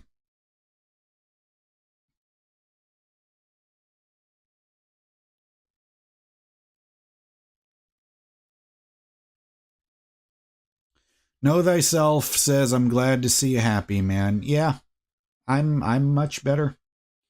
Uh, Trust me, much better than I was like 4 days ago.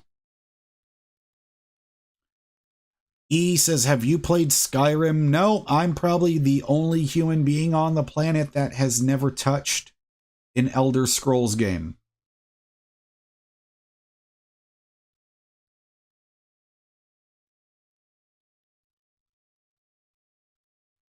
Atomic, I have been lazy. I mean, I say that because in the title, because I am one of the laziest people I know, but sometimes you just gotta power through that shit, and here I am.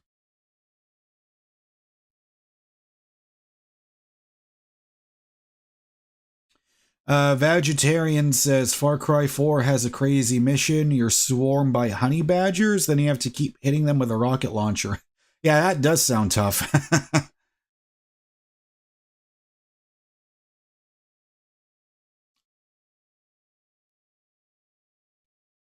I wasn't interested in The Last of Us before it came out, but ended up getting it anyway when it came as a bundle for the PS3.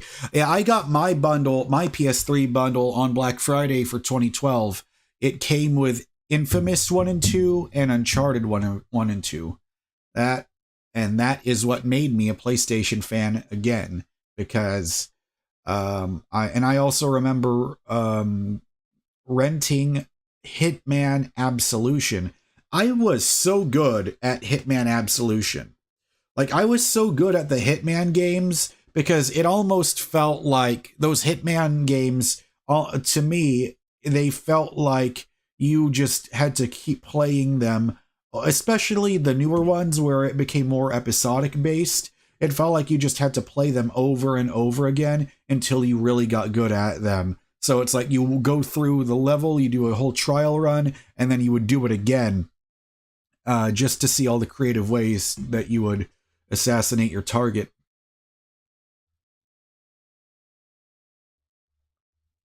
Sacred says, I would love to buy a refurbished PS2 or PS3. Do they actually, are there people selling PS2s and PS3s on Amazon? I didn't know that they did that over there. Older games are so sentimental and nostalgic for me. Yeah, 100%. I agree with that completely.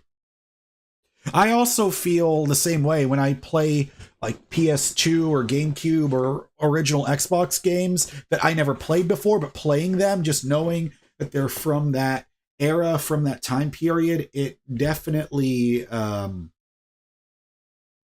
helps me.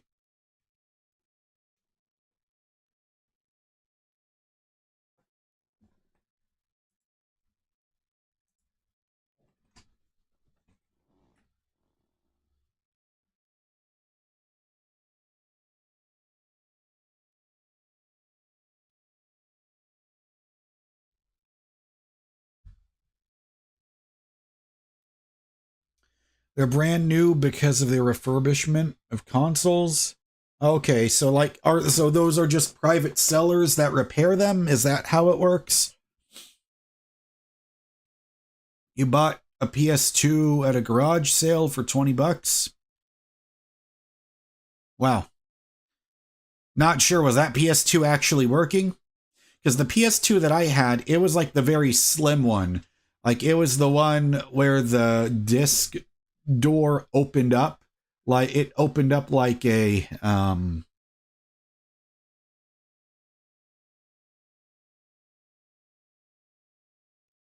it opened up like similar to people that were born in the 90s will know this. It reminded me of like the VCR rewinder where you could just buy a VCR and hit the rewind button on it. And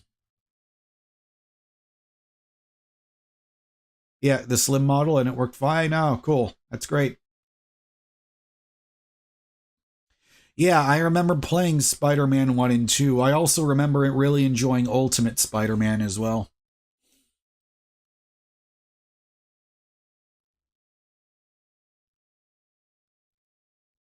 Welcome to the stream, Jonathan. Yeah, I'm ready. I'm ready for Christmas.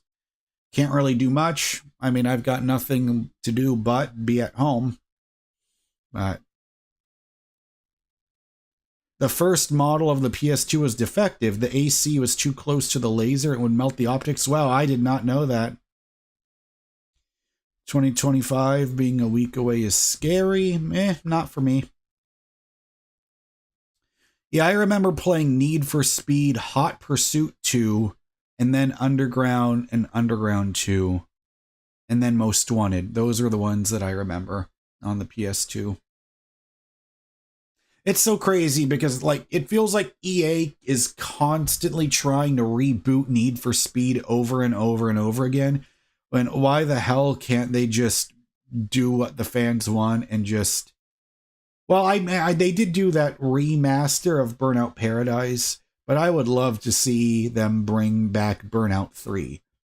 There was Burnout 3 and Burnout Revenge. I remember those two games being fantastic on the PS2. You don't know why racing games took such a downturn? Yeah.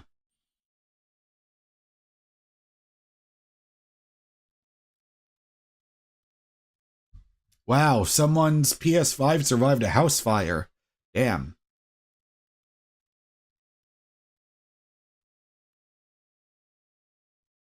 Yeah, yeah, Mo, I remember that. The King Kong, there was a King Kong game.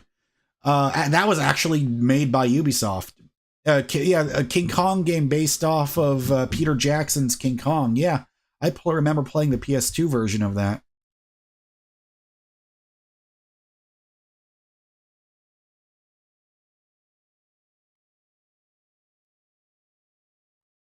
Does it make sense to have a PS4 when you own a PS5? Well, it depends. I think there's like maybe only 3 or 4 games on the PS4 that don't work on the PS5. Like I remember hearing that Hitman Go doesn't work for whatever strange reason. And I think there was like, I don't remember what the official list, but pretty much every other PS4 game is backwards compatible.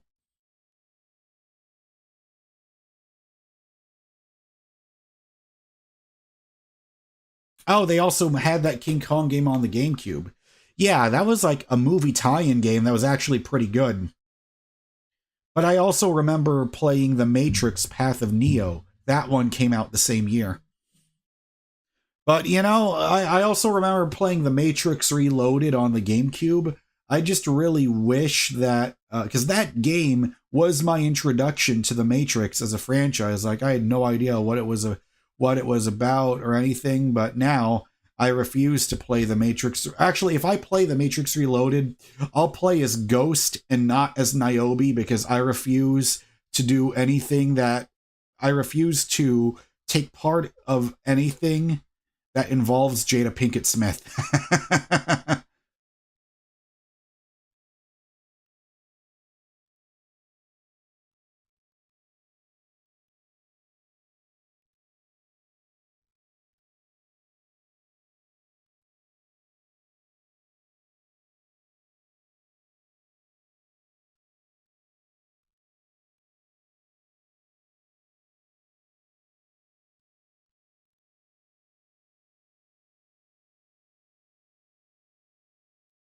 I feel like if people really want to play like a PS2 and being able to like run them in HD, I feel like uh you know, you can buy used ones, but you can also just use emulators. Yeah, I remember. Not sure. I remember Medal of Honor. I think the Medal of Honor game that I really liked a lot was European Assault. I remember that one, and I think there was another one called Medal of Honor Rising Sun. And I believe when the 360 came around, they tried to do a modern version of it, but I don't know if people really like that one as much because, you know, that was also from EA, and it was like, well, if you're doing that, then what's the difference between that and Battlefield? It's way too hard to find DualShock 2s. Yeah, I'm pretty sure that you could buy a PS2. I mean, I know that there's probably new third-party companies that make PS2 controllers because that's what I did. Like I used to have an original Xbox and I ended up getting a new one there. Rattlehead, were there any canceled games you were looking forward to in the past? Absolutely. The first one that pops up in my head, Star Wars 1313, a game that they made where you were going to play Boba Fett. I remember in 2012, it looked insane. Like it looked so good. And I remember before they also made Prey 2. Like Bethesda was making Prey 2 and then it got canceled and then they made like a newer modern version of Prey that was developed by the guys that made Dishonored, Arcane, and I just wish they could have kept that concept because it looked really cool. Because Prey 2, it almost looked like it was gonna be like excuse me, looked like it was going to be similar to um like Blade Runner almost, where you were just a bounty hunter or something, and you saw like it looked like a very retroistic future type. Astroflex, welcome to the stream. I'm doing pretty good. Mo says you haven't played Prey. Like, yeah, that's the thing is they rebooted Prey. They made a new one, but I don't really know. I've heard good things about it. I've just never played it myself. But hey, that's the one good thing about Microsoft owning Bethesda is now that so many of their games are on Game Pass now.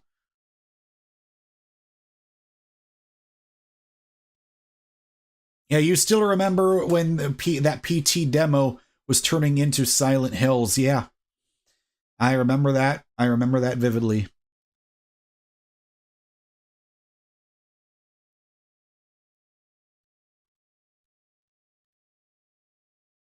Yes, Sacred Elemental. I loved Blade Runner 2049 also. Because now I found out that they're going to make a Blade Runner series called Blade Runner 2099.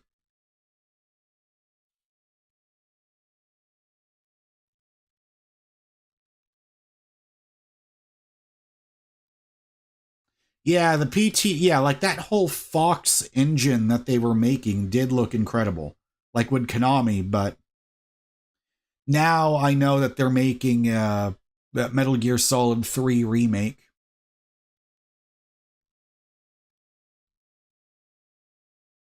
I don't know when that Blade Runner series is coming out, Sacred. Yeah, not sure. I had PT installed on the old PS4, but you want to know what's amazing though? When when I sold my PS4, because that's the thing is I went to a local retro game store in my area, and when they saw that PT was installed on my PS4, they gave me $10 extra just for that. That was some cool shit. Those were some real ones over there.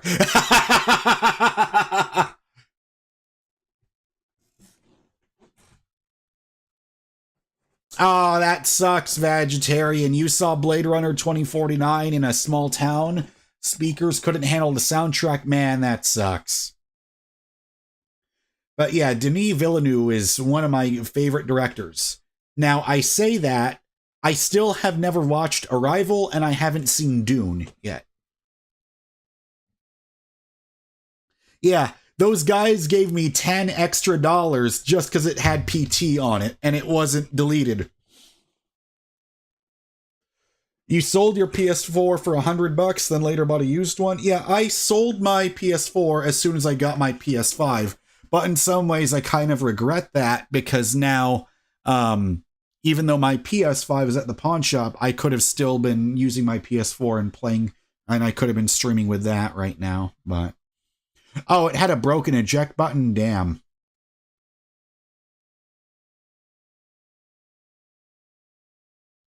I'm so happy I learned how to get the chat room up on the stream. I can't believe it took me 1 year to figure that out. Yeah, PS4 with PT is. You know what? I just want to say I'm so happy that we're just having like fun, positive discussions about gaming. I just want to point that out. Like, that's amazing to see that on the internet in 2024 in someone's live stream. I hate that, and unlike getting all these fucking gym bros in the chat room, we actually have people talking about what I want my channel to be about. We talk about music, gaming, movies. Like, finally, we got it right here. I'm so happy. Yeah, Cosmic Clam. I learned it's a feature. It's a widget that you can add as a source to OBS. Because I always added like the alerts whenever someone would do a Streamlabs tip. I always had that up, but I didn't know to have the chat room up on here.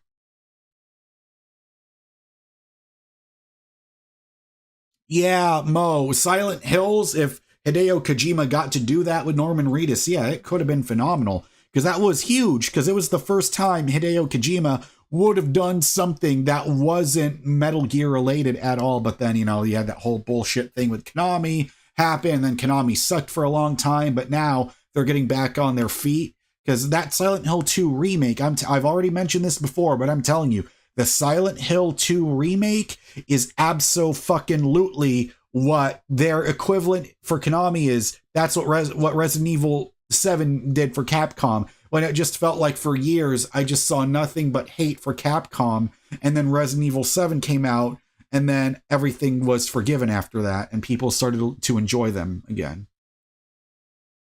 Sacred says, do you think Patton... So, that's the one thing. I really hope that rumor is not true. Do I think that Pattinson's Batman would work in that new DC universe? Hell no. The whole point about the Batman, about Matt Reeves's Batman, is it's supposed to be its own separate thing. Like, if Batman was actually real, this is what it would be like. That, like, I want those two to stay completely separate.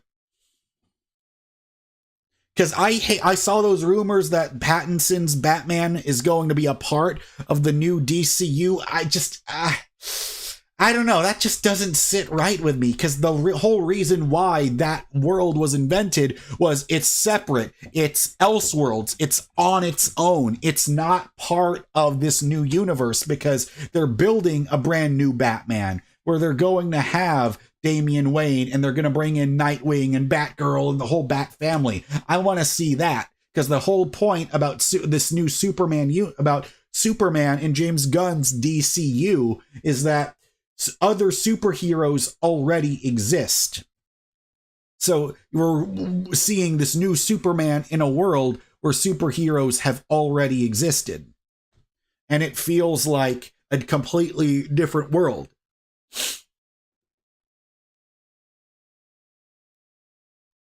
But yeah, I have never played a Silent Hill game at all. So maybe that Silent Hill 2 remake would be a good one to start off with.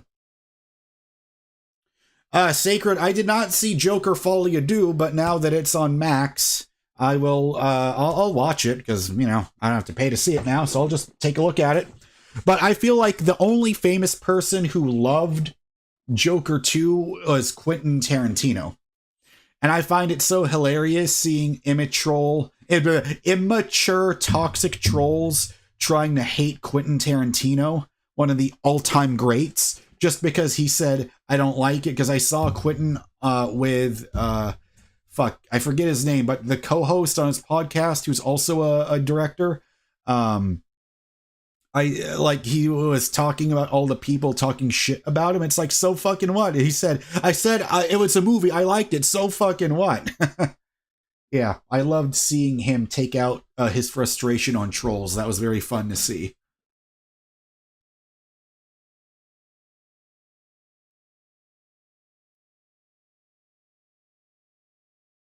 But yeah, Resident Evil 7. Yeah, I mean, I've played Resident Evil 4, 5, 6, 7. I never got to finish Village, but then I also, and I haven't finished the remake of 4. Yeah, I'll watch it. I'll watch Joker 2. But yeah.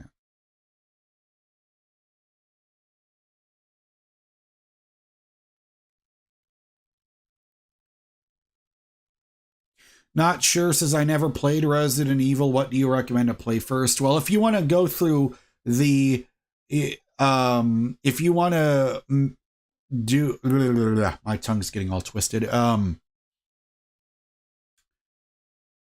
I would say start with Resident Evil 7 and Village for like the brand new, if you want to keep up with the current stuff, or you could just play the remake of RE4.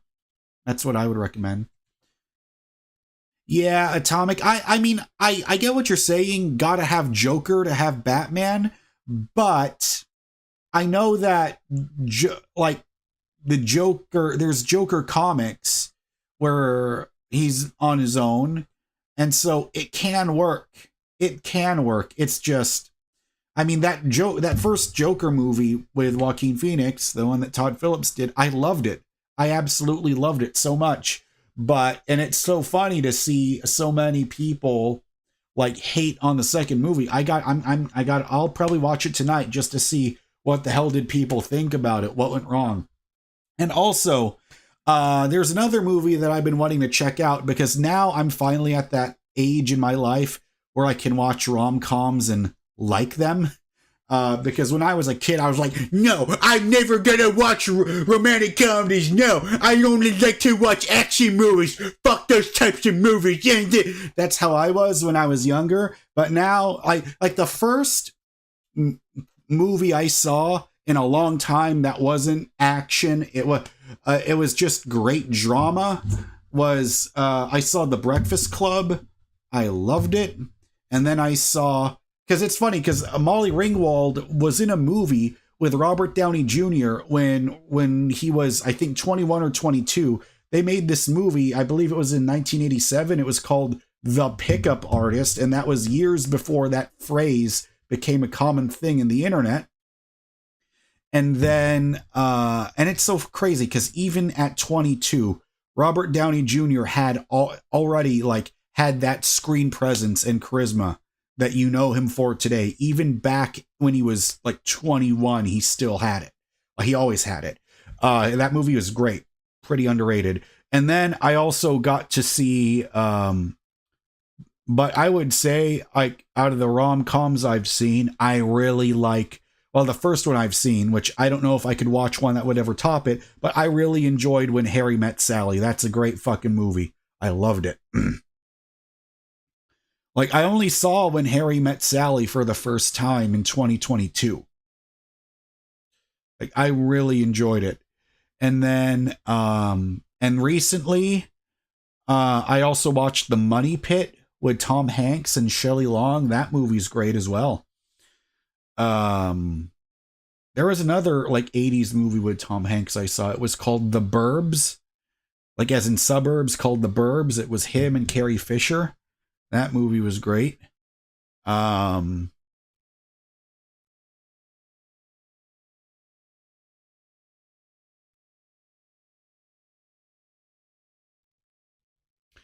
Sacred says those were some of the best years of my life. 2015, 2016. I'm with there too. But you know, that was just before the whole just before all the trauma I went through with my mom happened, because that started 2018. But yeah, 2015, 16, 17, fantastic years. Yeah, well, Rattlehead, yeah. Tarantino says he's going to make one more movie. Well, he'll retire. He says he's going to retire from making movies, but he says he wants to explore other things. Like, I heard that he wants to start writing novels. And I think he also said he wants to learn how to paint or something like that. So yeah, he's not retiring, but he'll just stop making movies. But the thing is, I really wish, I mean, because it's like, I love Kill Bill so much, and now Maya Hawke is old enough where we could do Kill Bill years later, watch The Bride, and have Maya Hawke play the daughter. It's like, it would have been so perfect, but it's unfortunately, it doesn't look like that's ever going to happen. But Kill Bill was such an interesting world that Quentin created. Like, I love, because I think I have a special soft spot for Kill Bill just because that was the first Quentin Tarantino movie I ever saw, and that was the first movie with a shit ton of blood and gore that I saw, and my parents were getting disgusted by it, but I was like, yeah. But the thing is, me and my dad watched a rerun of Kill Bill 2 when they were playing it on Spike TV. Shout out for all the 2000 kids that remember the Spike TV channel. Yeah.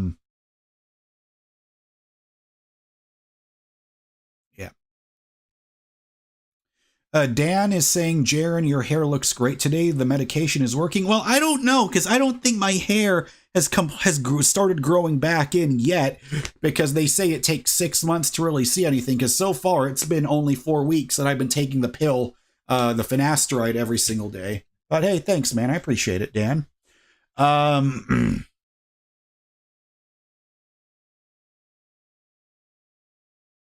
feel like the Ultimate Edition of BVS really made that movie a lot better for me, because it was so fucked up how for the theatrical cut of BVS, all they were doing was simply just cutting out parts of each little scene, cutting out a few seconds of each scene. It's like, no wonder that movie, I thought that movie was such a fucking mess. You watch the actual Ultimate Edition and it's like, wow, why couldn't they just put this fucking thing in theaters? I swear, man, it just felt like they were trying to fuck over Zack Snyder every chance they could.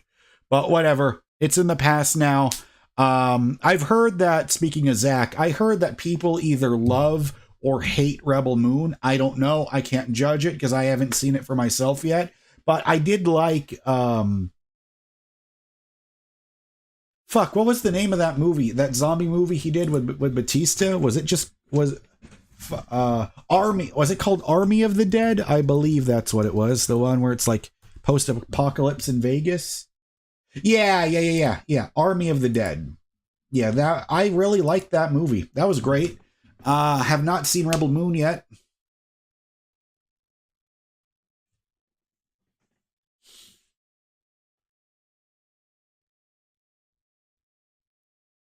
Yeah, Sacred. It's yeah.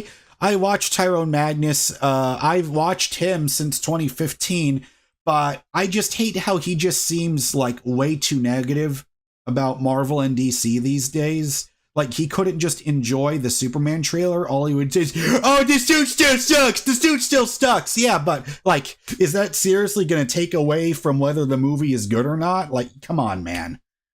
I don't know. It's like, it's like, I can't enjoy his content the same way I used to, because it just feels like he just got part of, like, it feels like the anti-woke mob brainwashed him. Because I seriously feel like I can't stand both sides. Like, the people screaming for woke shit and the people that constantly complain about shit being woke. It's like, I prefer to not address any of that shit at all. Take every individual piece of media and judge it on its own merits, you know? Not look at it through that fucking lens. And I hate saying it. I only want to refer to it as the W word because I just feel like it's only going to open a can of worms, and I already regret saying that word out loud. So I'm just gonna put a lid on that and just toss it away. Rattlehead says your top 3 Tarantino films are Kill Bill, Django Unchained, and The Hateful Eight. Yeah. Oh yeah, I would never argue against that. I love Django and I love Hateful Eight. I remember I saw The Hateful Eight. I saw The Hateful Eight in theaters Christmas 2015. Me and my friend Keanu and his brother and our other friend Andrew, we saw it at when at a theater that was actually showing it like on the roadshow format. So like they gave you a pamphlet or a book with it, and you got to see we saw it in, I believe, 70 millimeter film. So that was my first time really watching a movie projected on actual film, and it was fucking cool as shit. I loved it.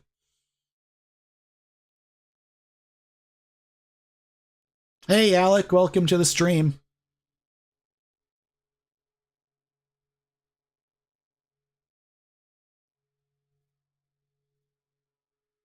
Sacred Elemental says you get melancholic when you think about the early years when you started watching Tyrone. Oh yeah, I watched pretty much, yeah, like I got inspired by Tyrone Magnus and Akasan and the Real Rejects. Like, that's my trinity for reaction videos for me, and I love to watch them, and I still watch them all the time.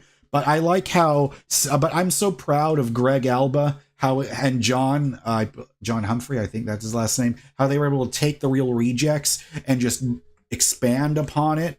Because I was watching them when they just had a different guest, and it's funny, like they just kept bringing on.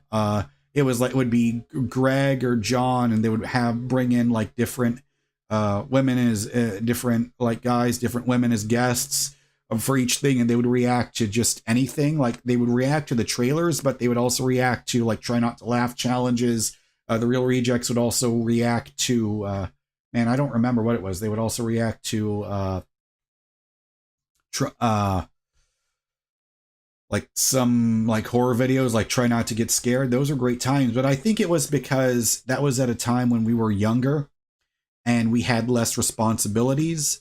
But I know what you're saying, Sacred. Like I would get really upset about that too. But honestly, man, say I don't know if you're a man or woman, Sacred, but you should. I really feel like you should. I feel like, I mean, everyone could benefit from meditating. But Sacred, I want you to watch this video because I feel like it could really help you out. If you're saying, you're feeling really melancholic,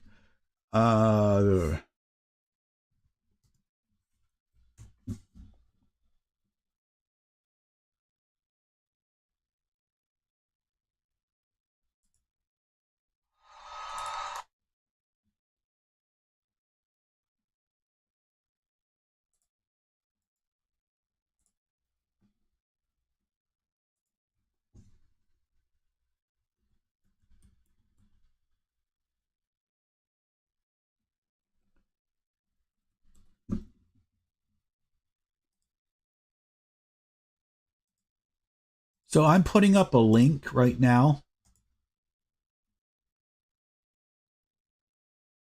Oh, Sacred, my name is Jaron, like Aaron with a J, Jaron.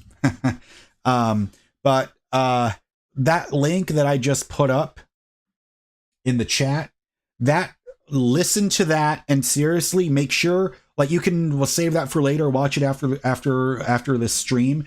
Sit down, listen to it, and I know it's 2 hours, but seriously, this man, that guy, Dr. Joe Dispenza, changed my life. Like there was before I discovered him, after I discovered him. Like he talks about everything about depression, why you're not feeling good, why sometimes the same patterns happen in your life over and over again.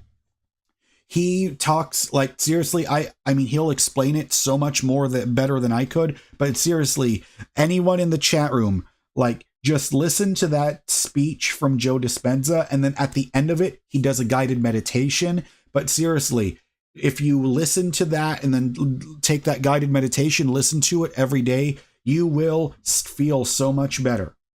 Like I feel like you can only benefit, move up from that. That's what I recommend.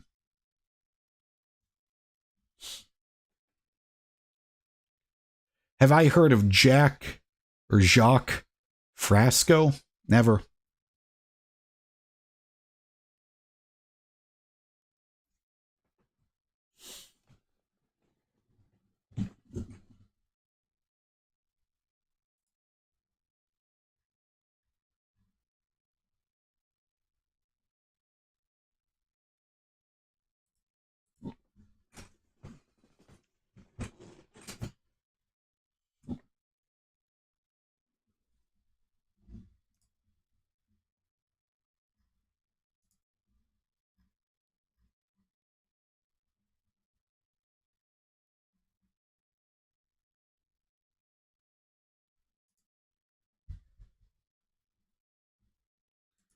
He talks about a resource-based economy. I see.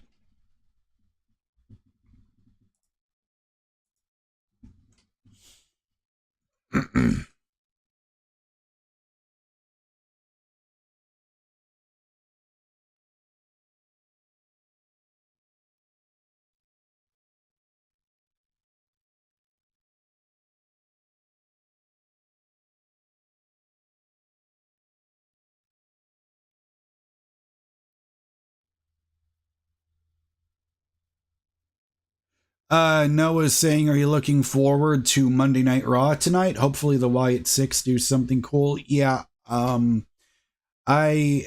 last I heard, like with the Wyatt Six, I heard like they were they going to have a match with the Miz, or did that already happen? I forgot. But yeah, I'm absolutely looking forward to it tonight.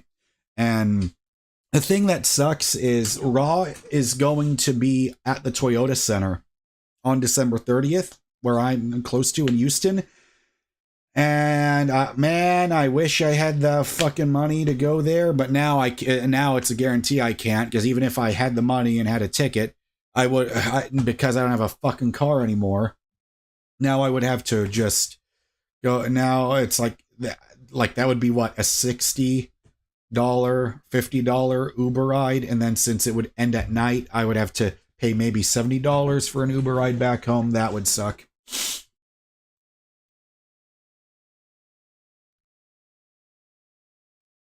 Luann is saying, hey, Jaren, I'm turning 21 today, and I'd like to ask, how do you feel at this age? Is it too late for me to start? Okay, to start learning things from scratch? No, it's never too late. Because guess what? When I was 27 and 28, I used to think it was too late for me. But I seriously learned that I found out that no, it's all just about your mindset, because it's all about your beliefs. Because if you believe it's too late, then it is. It reminds you of that quote that I like to bring up a lot from Henry Ford, because it's so true and it can apply to so many things. If he said, if you think you can, you're correct. If you think you can't, you're correct.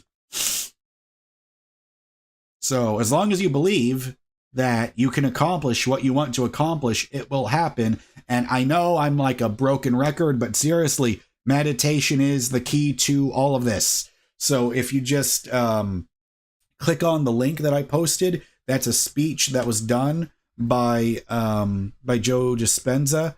I recommend everyone watch that and follow along to that. So there, I'm going to post it up again. But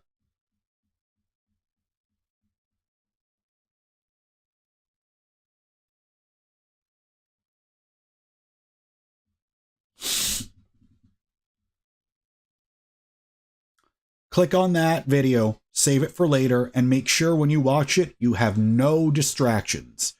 Like, keep your earbuds on, put your phone on silent or whatever.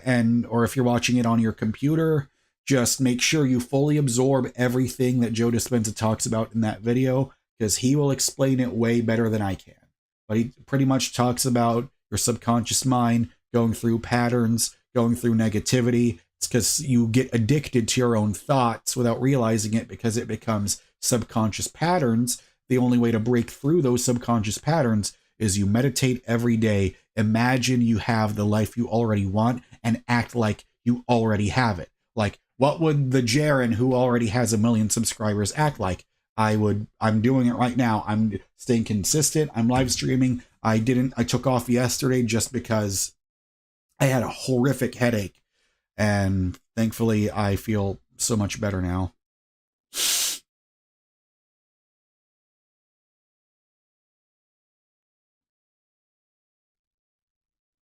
Yeah, exactly. Like, don't you dare ever say, Luann,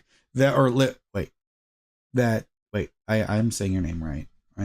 Yeah, don't you dare ever say it's too late at 21. Come on, that's when you shouldn't be thinking that at all. You should be thinking the world is your oyster.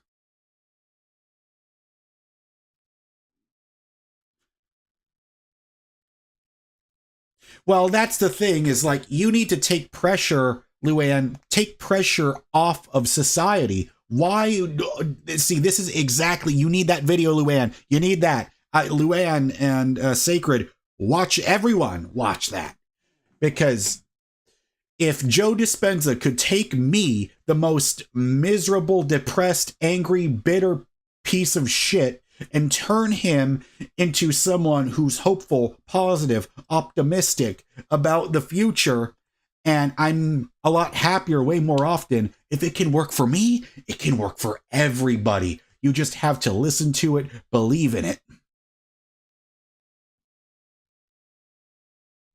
Sacred says, hey Jaren, my name is the JS Yako. Okay, I see, Yako. Kind of reminds me of Jocko, or except I don't know if his name was Jocko or Yako, the famous bass player Jaco Pastorius. I heard lots of people called him the Eddie Van Halen of bass. Yeah, Luann, click on that video at the link and listen to it. You'll thank me later. Especially during that guided meditation he does at the end. Like, that's the one I listen to it as soon as I wake up.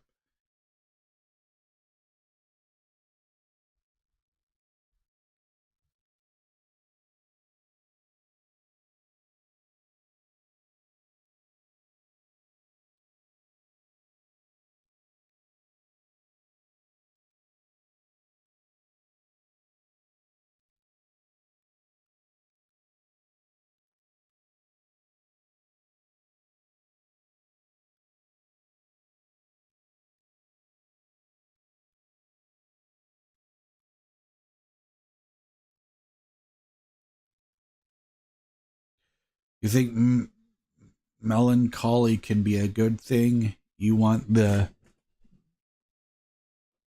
I think you're saying is that, were you trying to say the minimum there?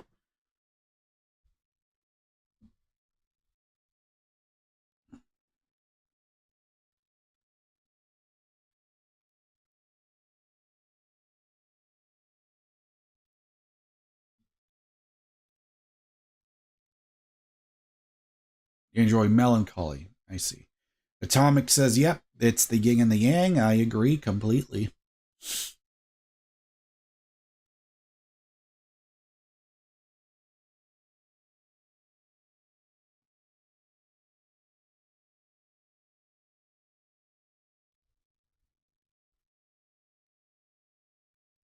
Exactly. As long as you're learning to create your happiness from the inside and not from any person or object or thing on the outside, that's when growth happens. Israel, I don't know if you were here on the previous streams, but I, at the current moment, cannot drive for Uber because Hertz forced me to return the Uber car to them because they have this thing where they put their cars that are available for rent for Uber drivers, they put them up for sale under Hertz used car sales.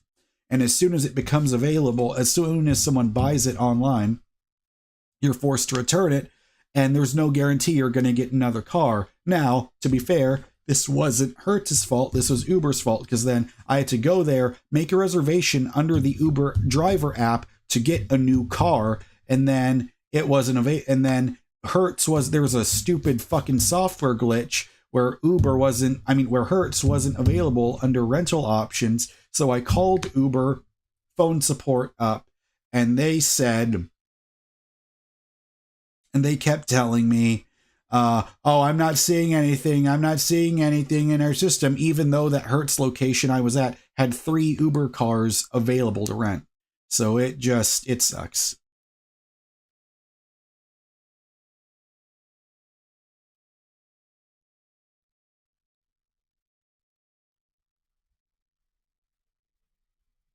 Yeah, Sacred, you might have seen it on Gaia, but that was like one of his full speech that he does at his live events. I recommend that.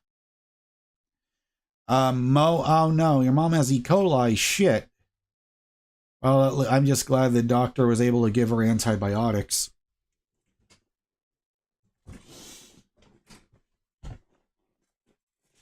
It's all right, Israel. If anything, that's like the universe speaking to me to say you need to get back on YouTube again, like do live streaming again, because this is what I want for my career, and it won't happen if I don't have time to constantly stream. I don't collect Funko Pops, not really. Yeah, this is one of those times when I wish that I lived in New York when I don't have a car. But then again, this mobile home, if I had this exact same size and floor plan in New York City, I'd probably be paying like $5 million a month. So, balances.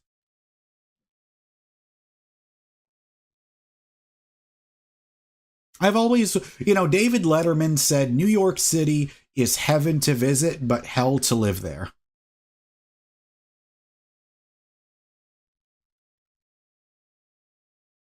Sacred says you should do Twitch streams. Hey, you know what I found out? I found out that Liv Morgan eventually wants to stream herself watching movies on Twitch.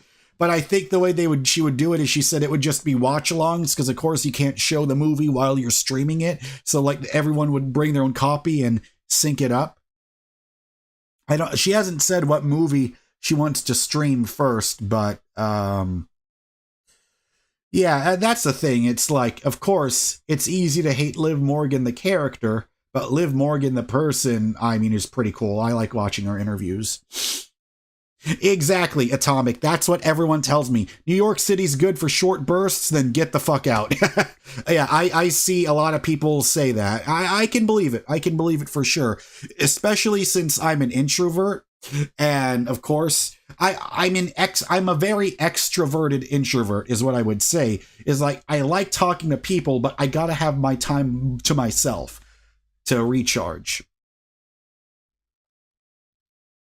But I only say that just because at the current moment, I don't have a car, and New York City is like the only place in America where it feels like you can get around without having to have a car.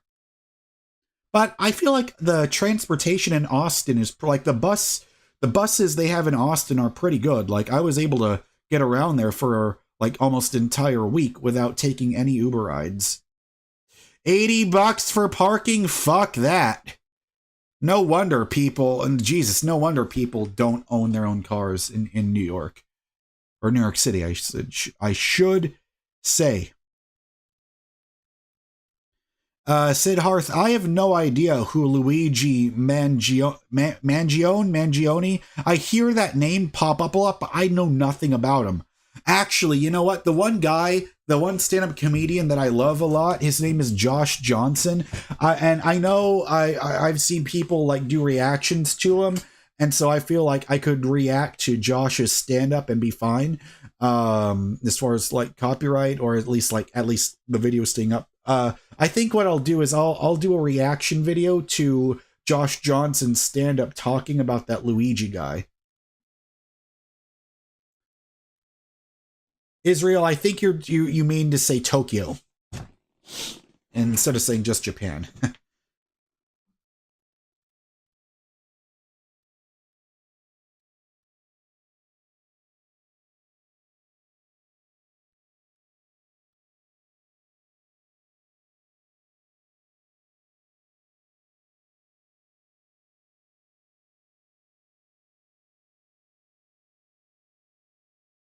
Yeah, exactly.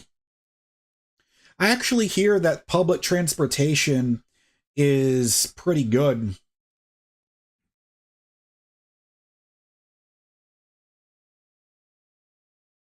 Sacred, oh yeah, I watch the Joe Rogan Experience all the time. I've been watching him since 2017. Pretty much all the comedy podcasts I like to watch. I love Joe Rogan. I like to watch Bad Friends with Bobby Lee and Andrew Santino. I love to watch Two Bears, One Cave with Tom Segura and Bert Kreischer.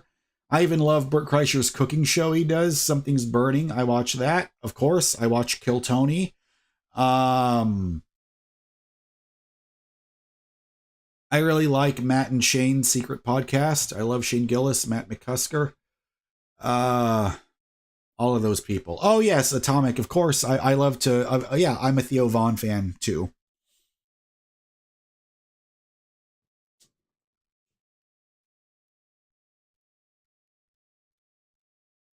I disagree. I love it when Joe Rogan talks to other comedians. That's the one. But yeah, I love when he interviews musicians too. Like I just recently saw the episode where he talked to Julian Lennon, and I loved it.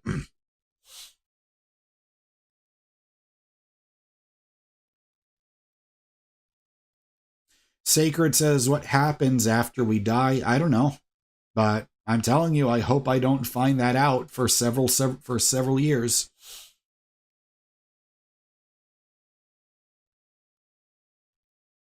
But I have seen some videos talking about near-death experiences, and it's very, like, telling when they're all pretty similar stories.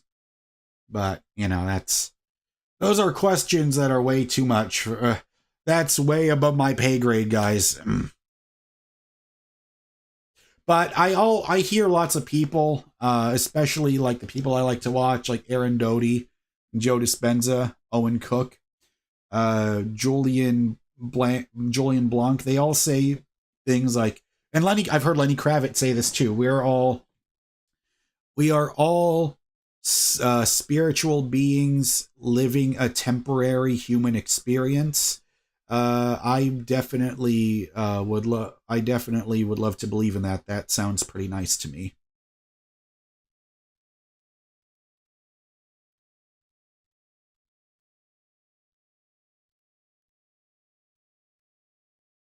Israel says Mexico City is cheap and has public transportation. So I've only been to Mexico one time when I was a kid. When I was, I was 11 years old. I went on a Carnival cruise and I just got to spend a couple of hours in Cozumel. And, you know, when I was a kid there, I had a good time.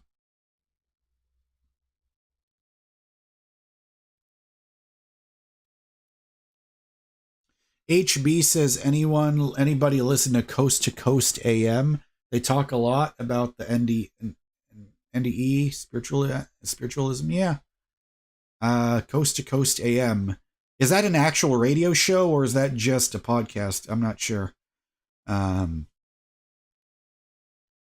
pretty much, I mean, my purpose, I feel, is pursue the things you want to do uh, for a living. That way, you don't have to work a day in your life. That's how I feel. That's why I want to do YouTube and music and comedy. I really want to do those things.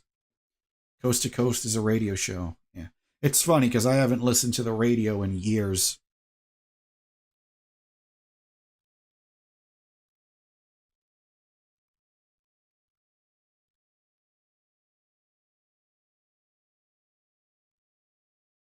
Mm. Ugh. I should not be yawning at 1:38 p.m. That should not be happening, but it is happening.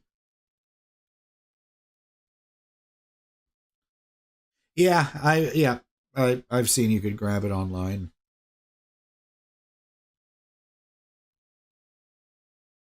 Yeah. Vegetarian says the challenge is to become your authentic self and not get dragged into negativity by the NPCs. I agree.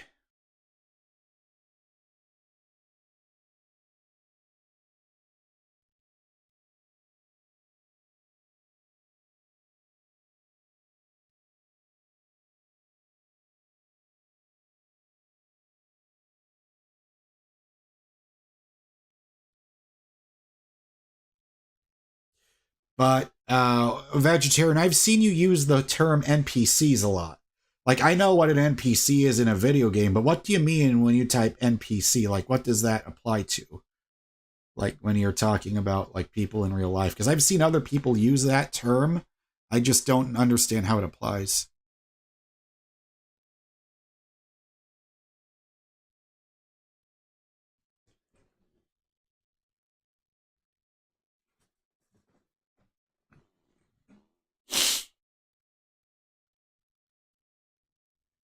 Let's see here.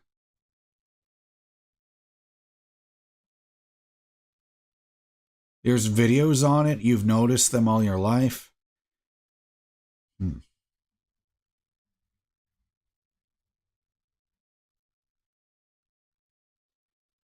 Sacred says I discovered natalism.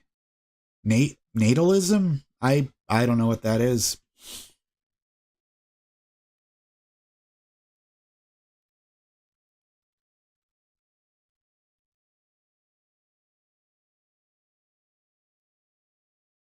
What is antinatalism? I've never heard of that term before.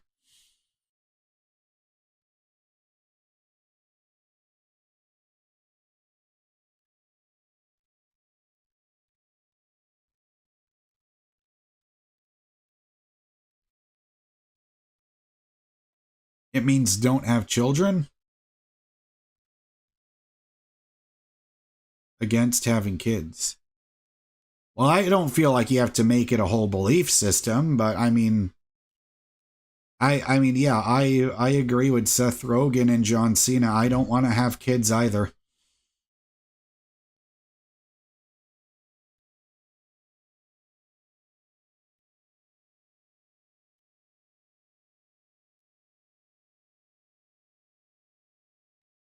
I mean, I don't want to have kids because I feel like the time I would have to put into that to be a good parent, I'm not willing to sacrifice that over building a career.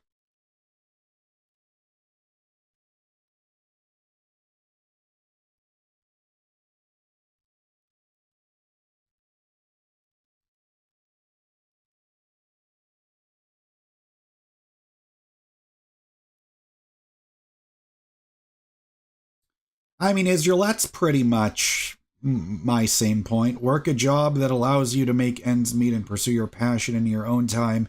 If it takes off, make it your full time job. I mean, that's pretty much, what I've been trying to do with Uber is do that until YouTube takes off.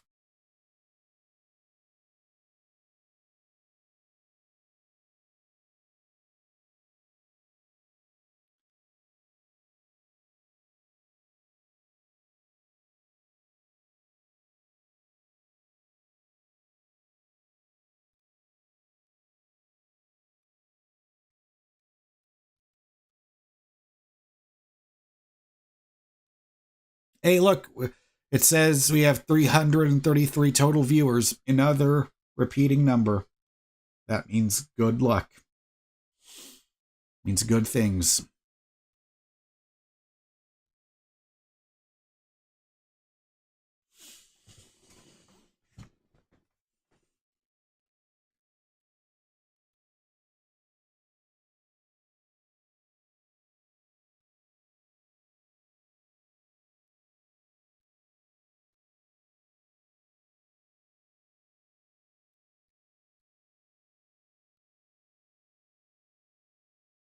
Oh boy, my throat is starting to feel fucked.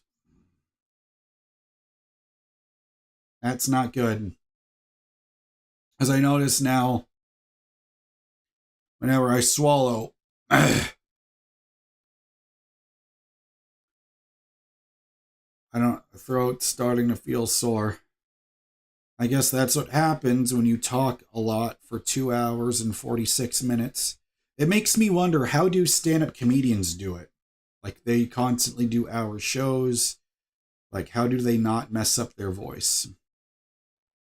Sacred, The Witcher's great. The first Witcher came out in 2007. Second one, I believe, came out in 2011, 2012, I think. And then the third one came out in, I want to say,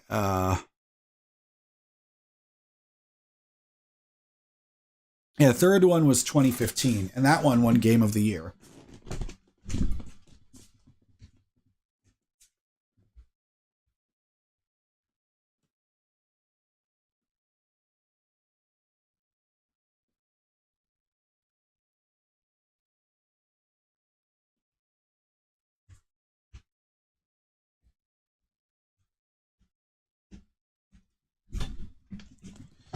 So this is not a sponsor, but of course they're not. I just wanted to say this is the greatest seasoning label of all time. It's this company called Meat Church Barbecue. Look at that. Honey bacon barbecue seasoning. Look at that. That pig is not fucking happy. I mean, just look at him. Look at him. He's so fucking pissed off. But this is also why I like to use this a lot when I'm seasoning chicken or pork.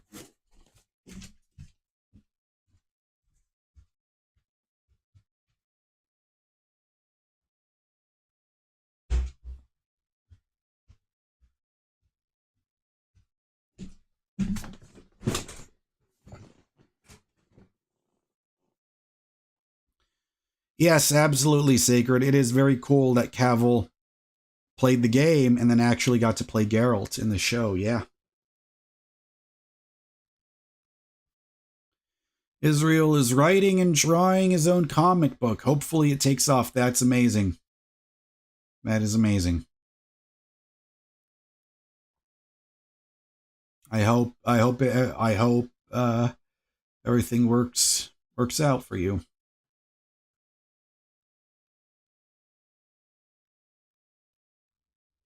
Thanks for sharing the barbecue seasoning. Yeah, there's this like local company in Texas.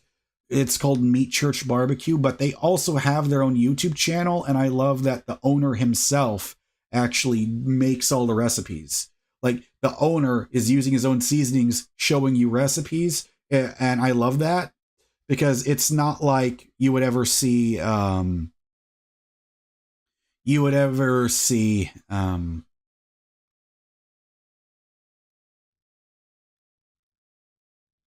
my brain.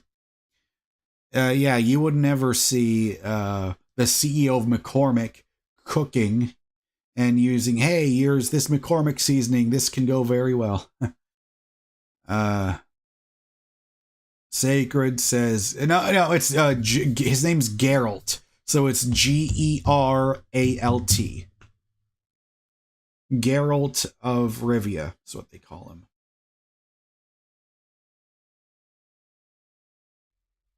Yeah, I have 4 of his seasonings because I love them so much.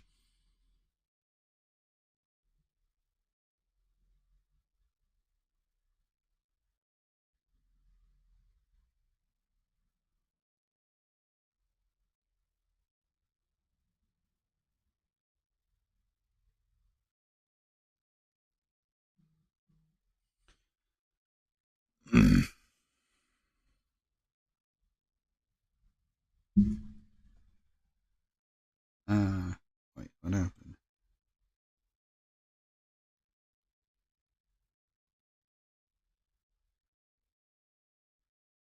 Sorry guys, I just had to check up on something here. All right.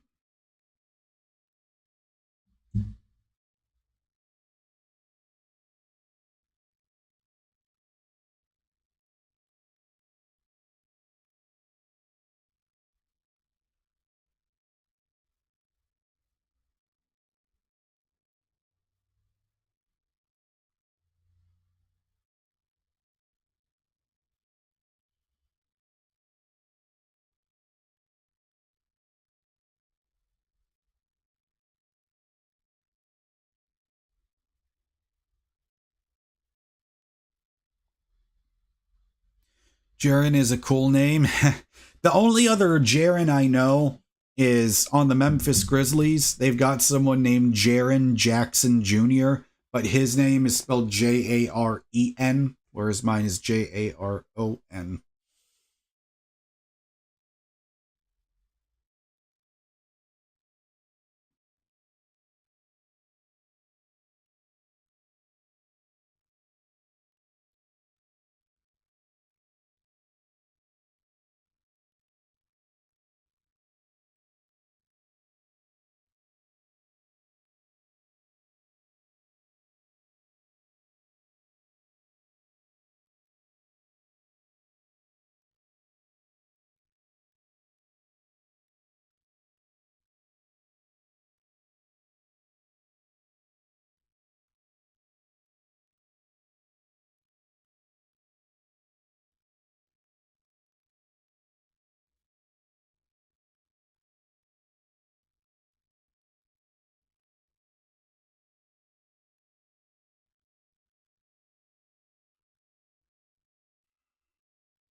E, of course, I do like metal, but I guess it depends on what you would call metal, because I listen to stuff from the 80s.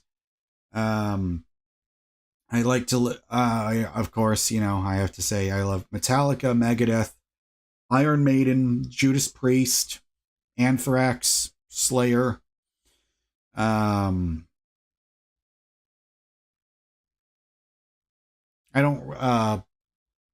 don't. I like Motorhead a lot as well. I guess you would say I like classic metal. I don't really listen to a lot of newer metal.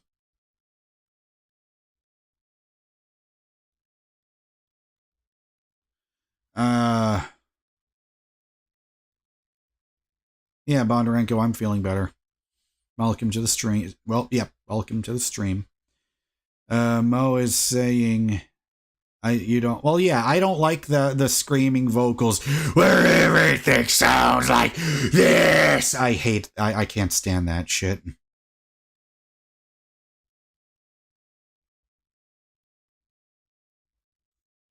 You know, it's like if others enjoy it, I know there's others that like that stuff, but for me, as soon as I hear that, I'm turning it off.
Let me see here.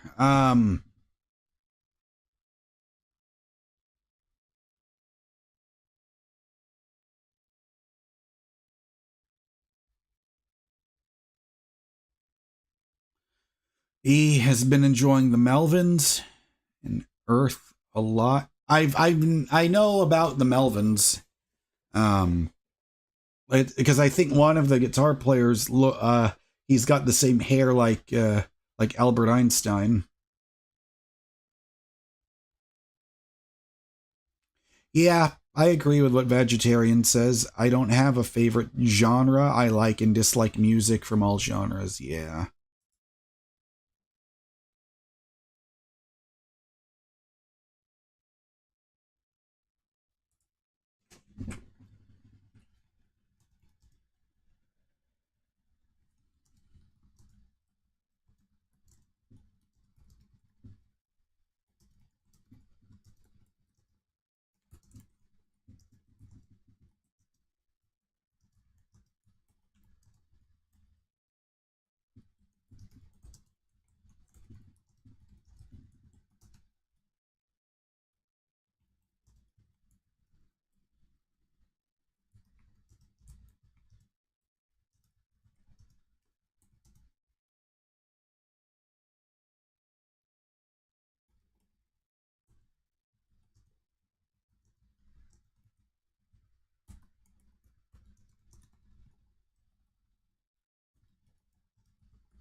Vegetarian likes to listen to Coolio when you're in a bad mood.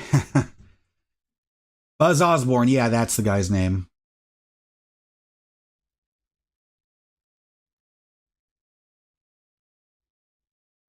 The fuck is that guy talking about?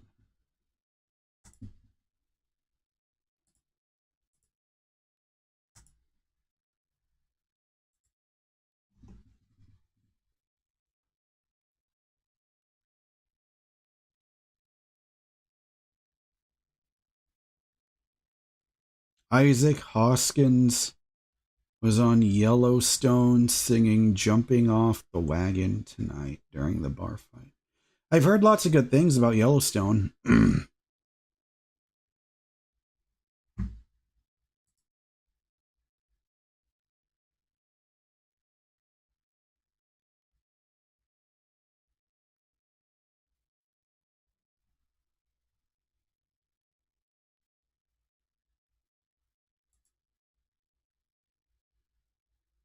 Oh, I see what you mean, vegetarian by NPC.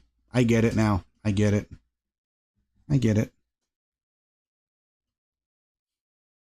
All right, the less we give that guy attention, the better.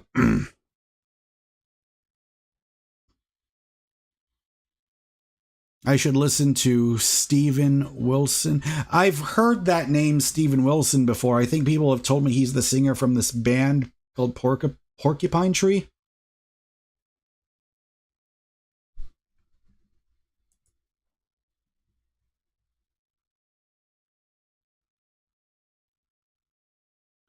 Yeah.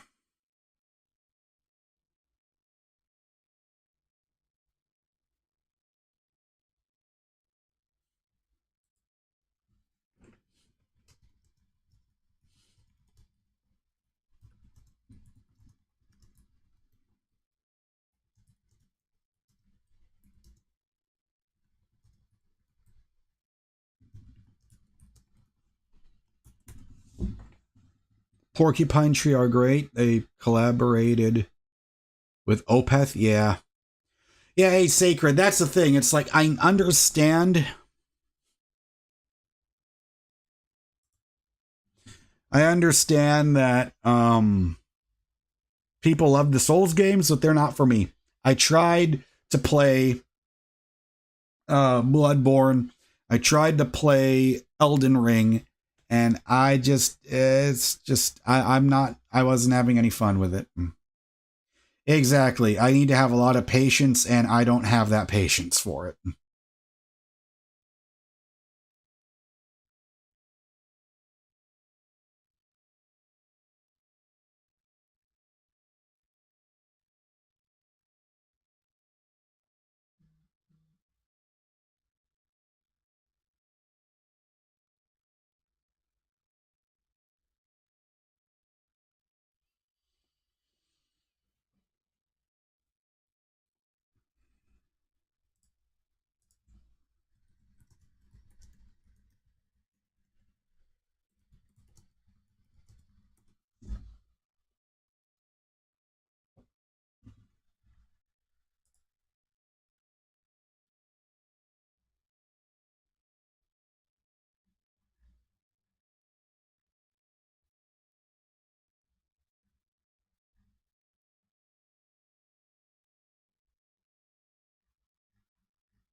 Yeah, the items you stay in Bloodborne go away when you start the whole level over. Yeah.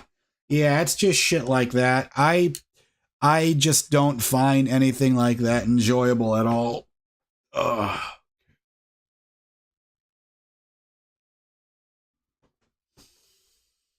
Oh god, what's going on?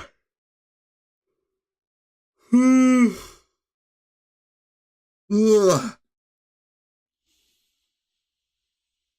I should not be fucking sleeping.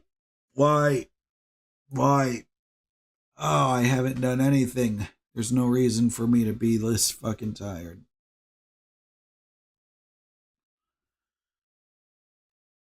Yeah, Sacred. I heard that Tyrone Magnus loves the Souls games, which is so funny because I loved it whenever the chat room would get upset with him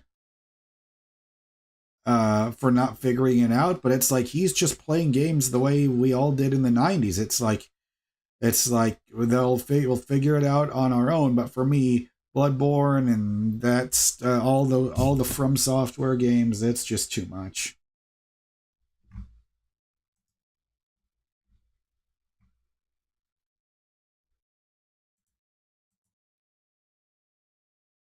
All right, Dandon Smith is back in the chat room. Oh shit, Suzanne tipped one. Okay, come on, man. Why? Okay, I appreciate the $1 tip, but I'm not answering that fucking question. All right, just because you tip something, I'm not obligated to say out loud what you just fucking wrote.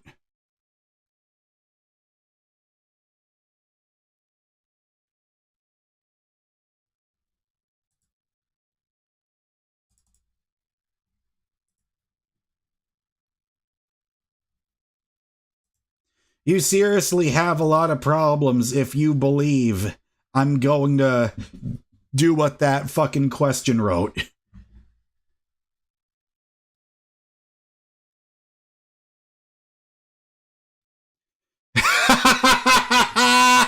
Dandon, you're funny.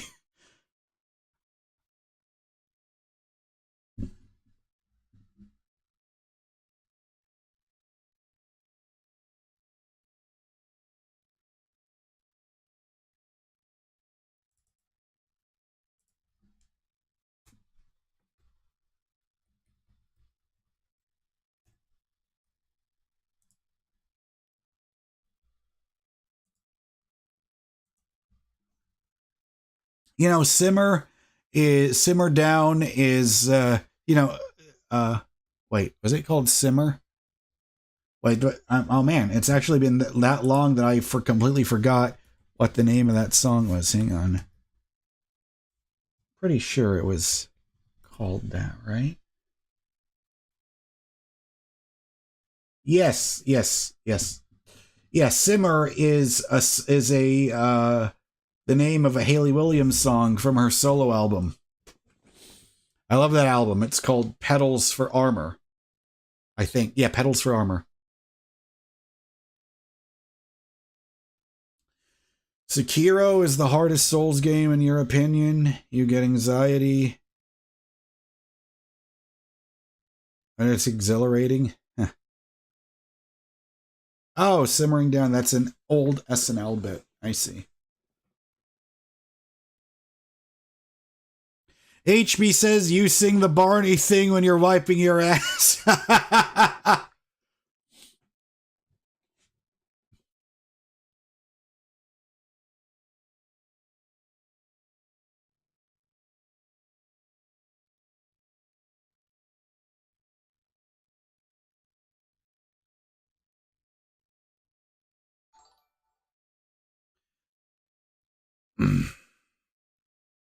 Susan, I appreciate the $1.01.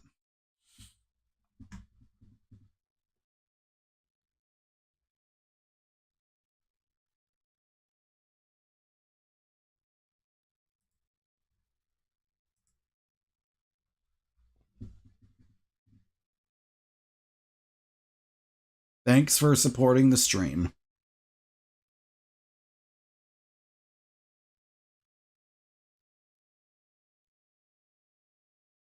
Which is crazy because I don't even see her in the chat room, which is odd.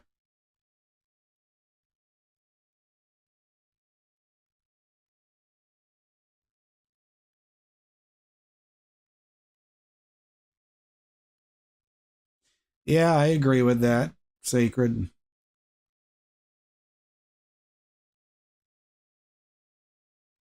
Well, um,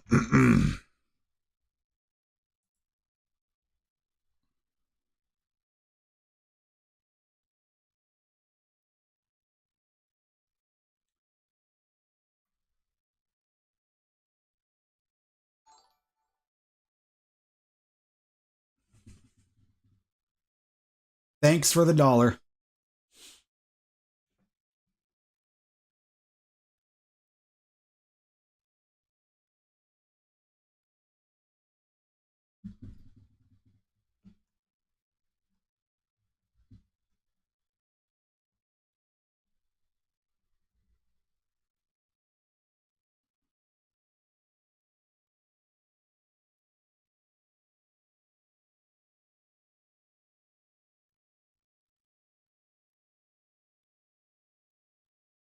I agree, Dan. And $3 to hate on someone.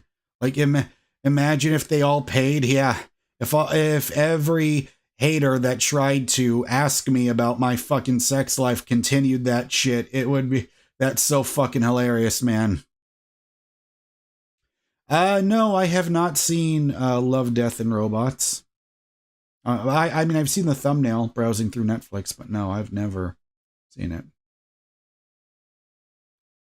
See, Eric, I don't have a girlfriend, but it's so frustrating when people keep saying, "Do you have a girlfriend yet? Do you have a girlfriend yet?" It's like, it's not a fucking goal. It's not a fucking race to like go, "Oh, I have to hurry up and do it," because guess what? That just means you're being disingenuous when you do it. Trying to force yourself into a relationship just to have one, that's not a good way to, that's not a healthy way to manage your life.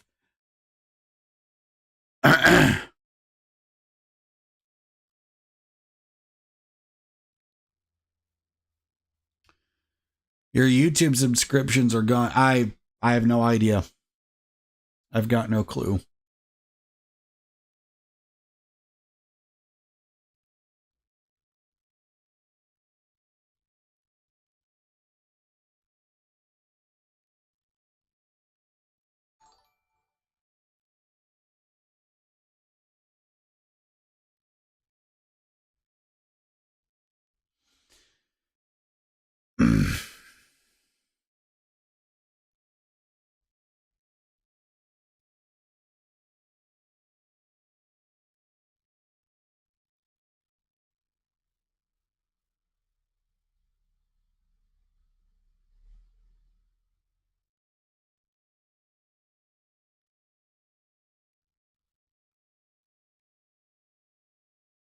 I don't happen to be related to Jared Leto. Shit, if I was related to Jared Leto, I could have had a full-time career playing guitar for 30 Seconds to Mars.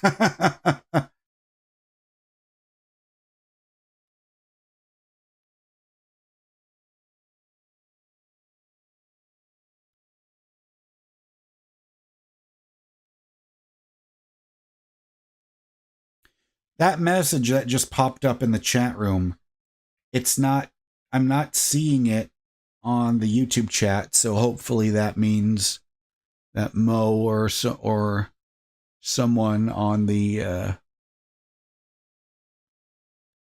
or somebody on the chat room is able to get rid of it.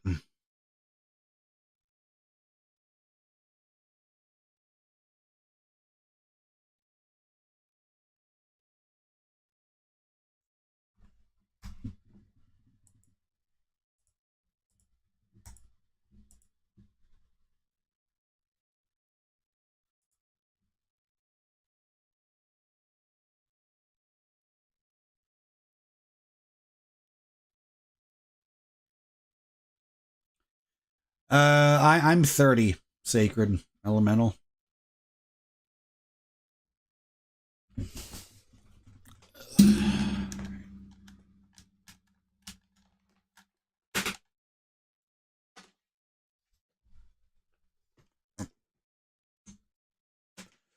Crap, I have to plug it in here. Oh man, there's so much dust on the controller. It's been a while. Okay. Let's see here.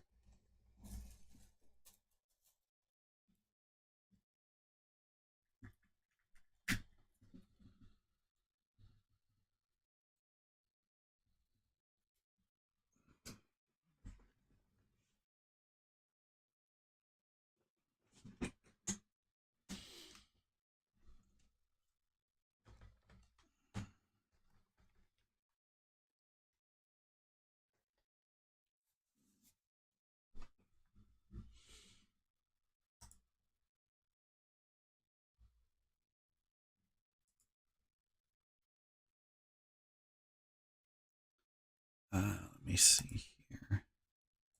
Properties. All right.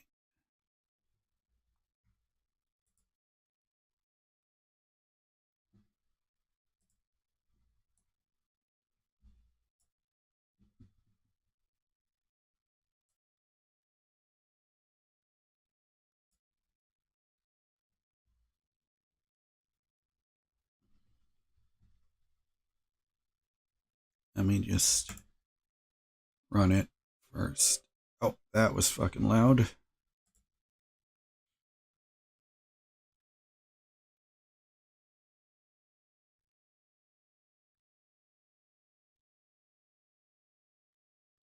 No, my channel is not about sex and women, motherfucker.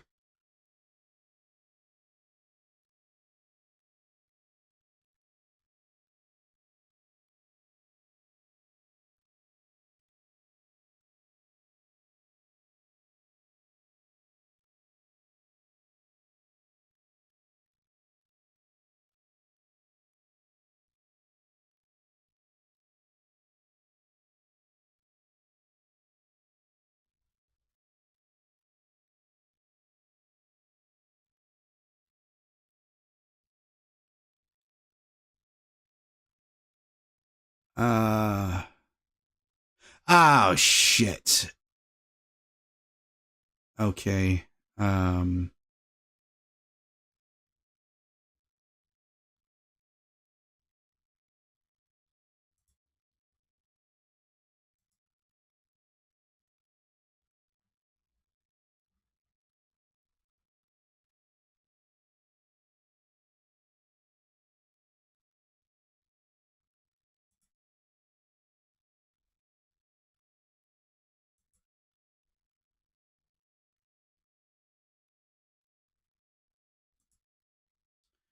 Well,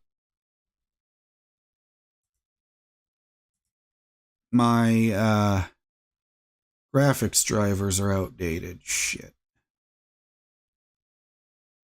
Okay, well, I'm not going to end the stream just for that.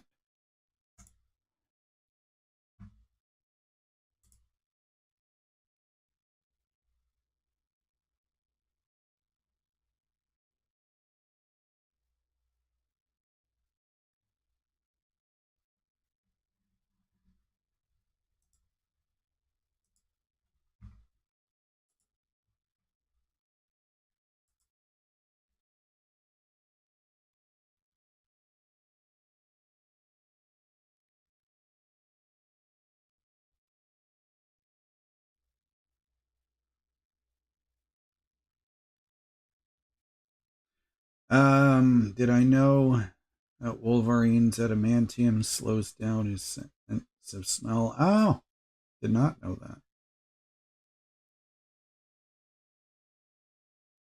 that. Ultraman says, I dig the shirt very Burger King in the 70s. You know, I never saw that before, but now I can't unsee that.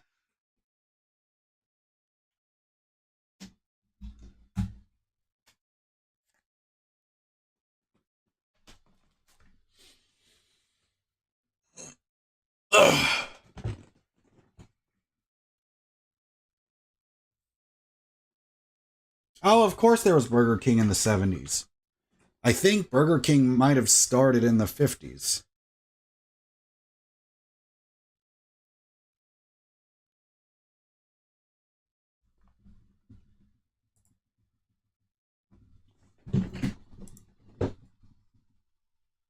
Yeah, just because those are my my three most viewed videos, I never wanted those to be my three most fucking viewed videos. See, it's getting the audience of people like that. That's the fucking problem, because that's not what this fucking channel is about.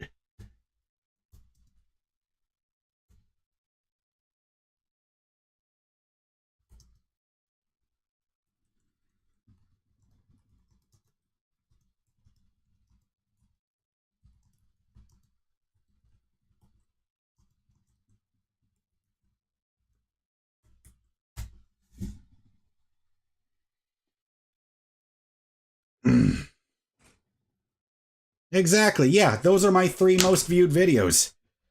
Doesn't mean that's what that doesn't mean that that's going to define who I fucking am. I already made a long video about that, and it's getting away from people like that. That's not the fucking audience I want. The audience I want is people who are gamers and people who love movies, who love entertainment. That's what I fucking want for my fucking channel, not people like that. All they want to do is just talk about fucking sex, and the people that think that, oh, just because, you know, you've never fucking had a relationship before, that has to define everything about what you do. Fuck that mentality.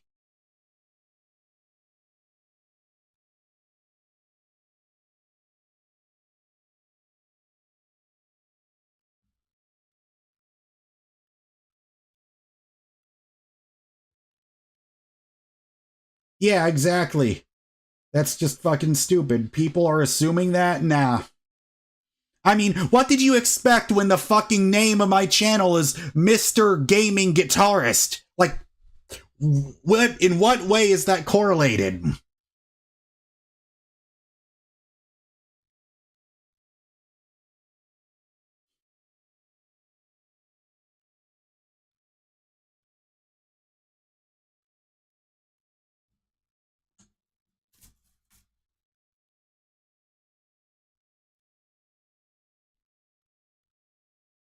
Because I want my channel to be like The Real Rejects, or like Koi Jandro, or like Akasan, or like Kind of Funny. Like, that's what this channel is supposed to be like.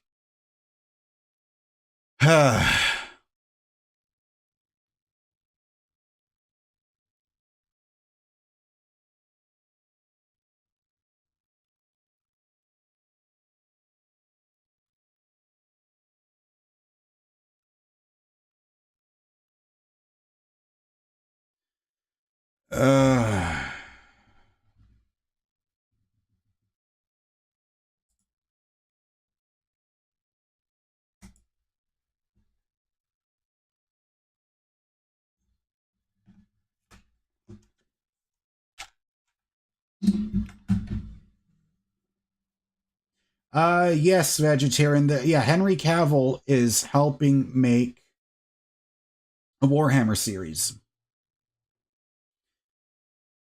Flores, if you're new here, my channel is about pretty much spreading the joy and passion of all the entertainment that I love. We're here to talk about music, movies, video games. I'm talking about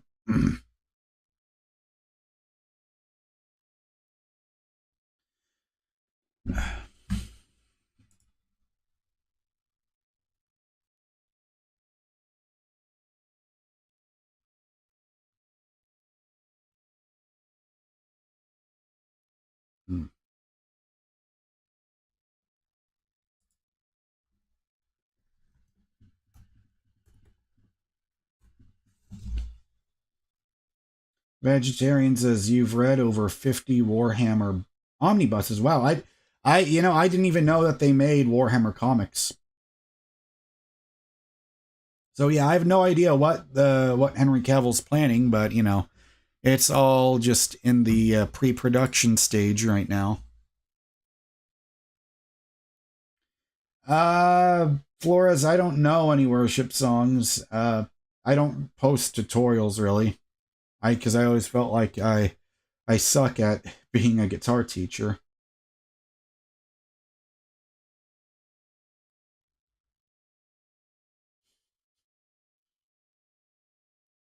Let me see here.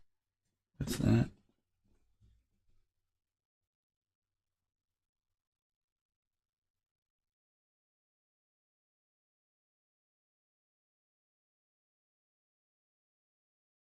I see.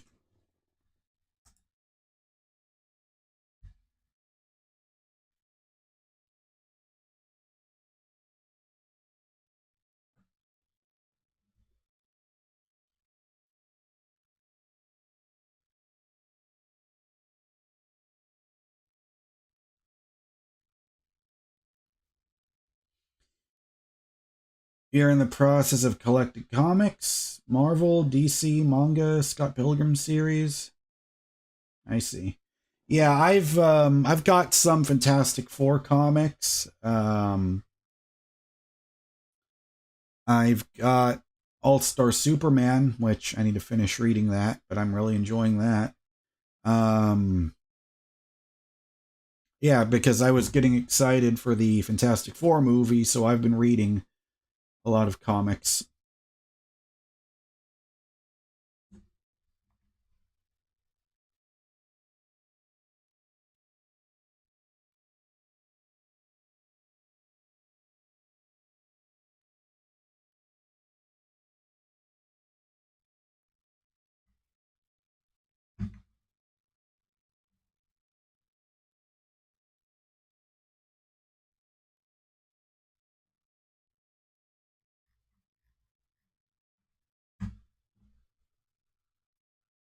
Wow, you have a Warhammer Omnibus worth 150 bucks. Wow, that's cool.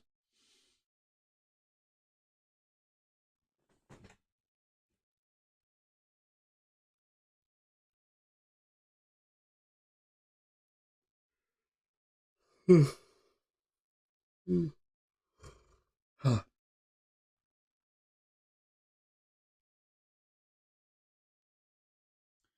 You know what, guys? My throat is starting to feel really bad. I'm going to end it here because I feel like if I keep going on, I'm just going to keep losing my voice, or I might start to lose my voice.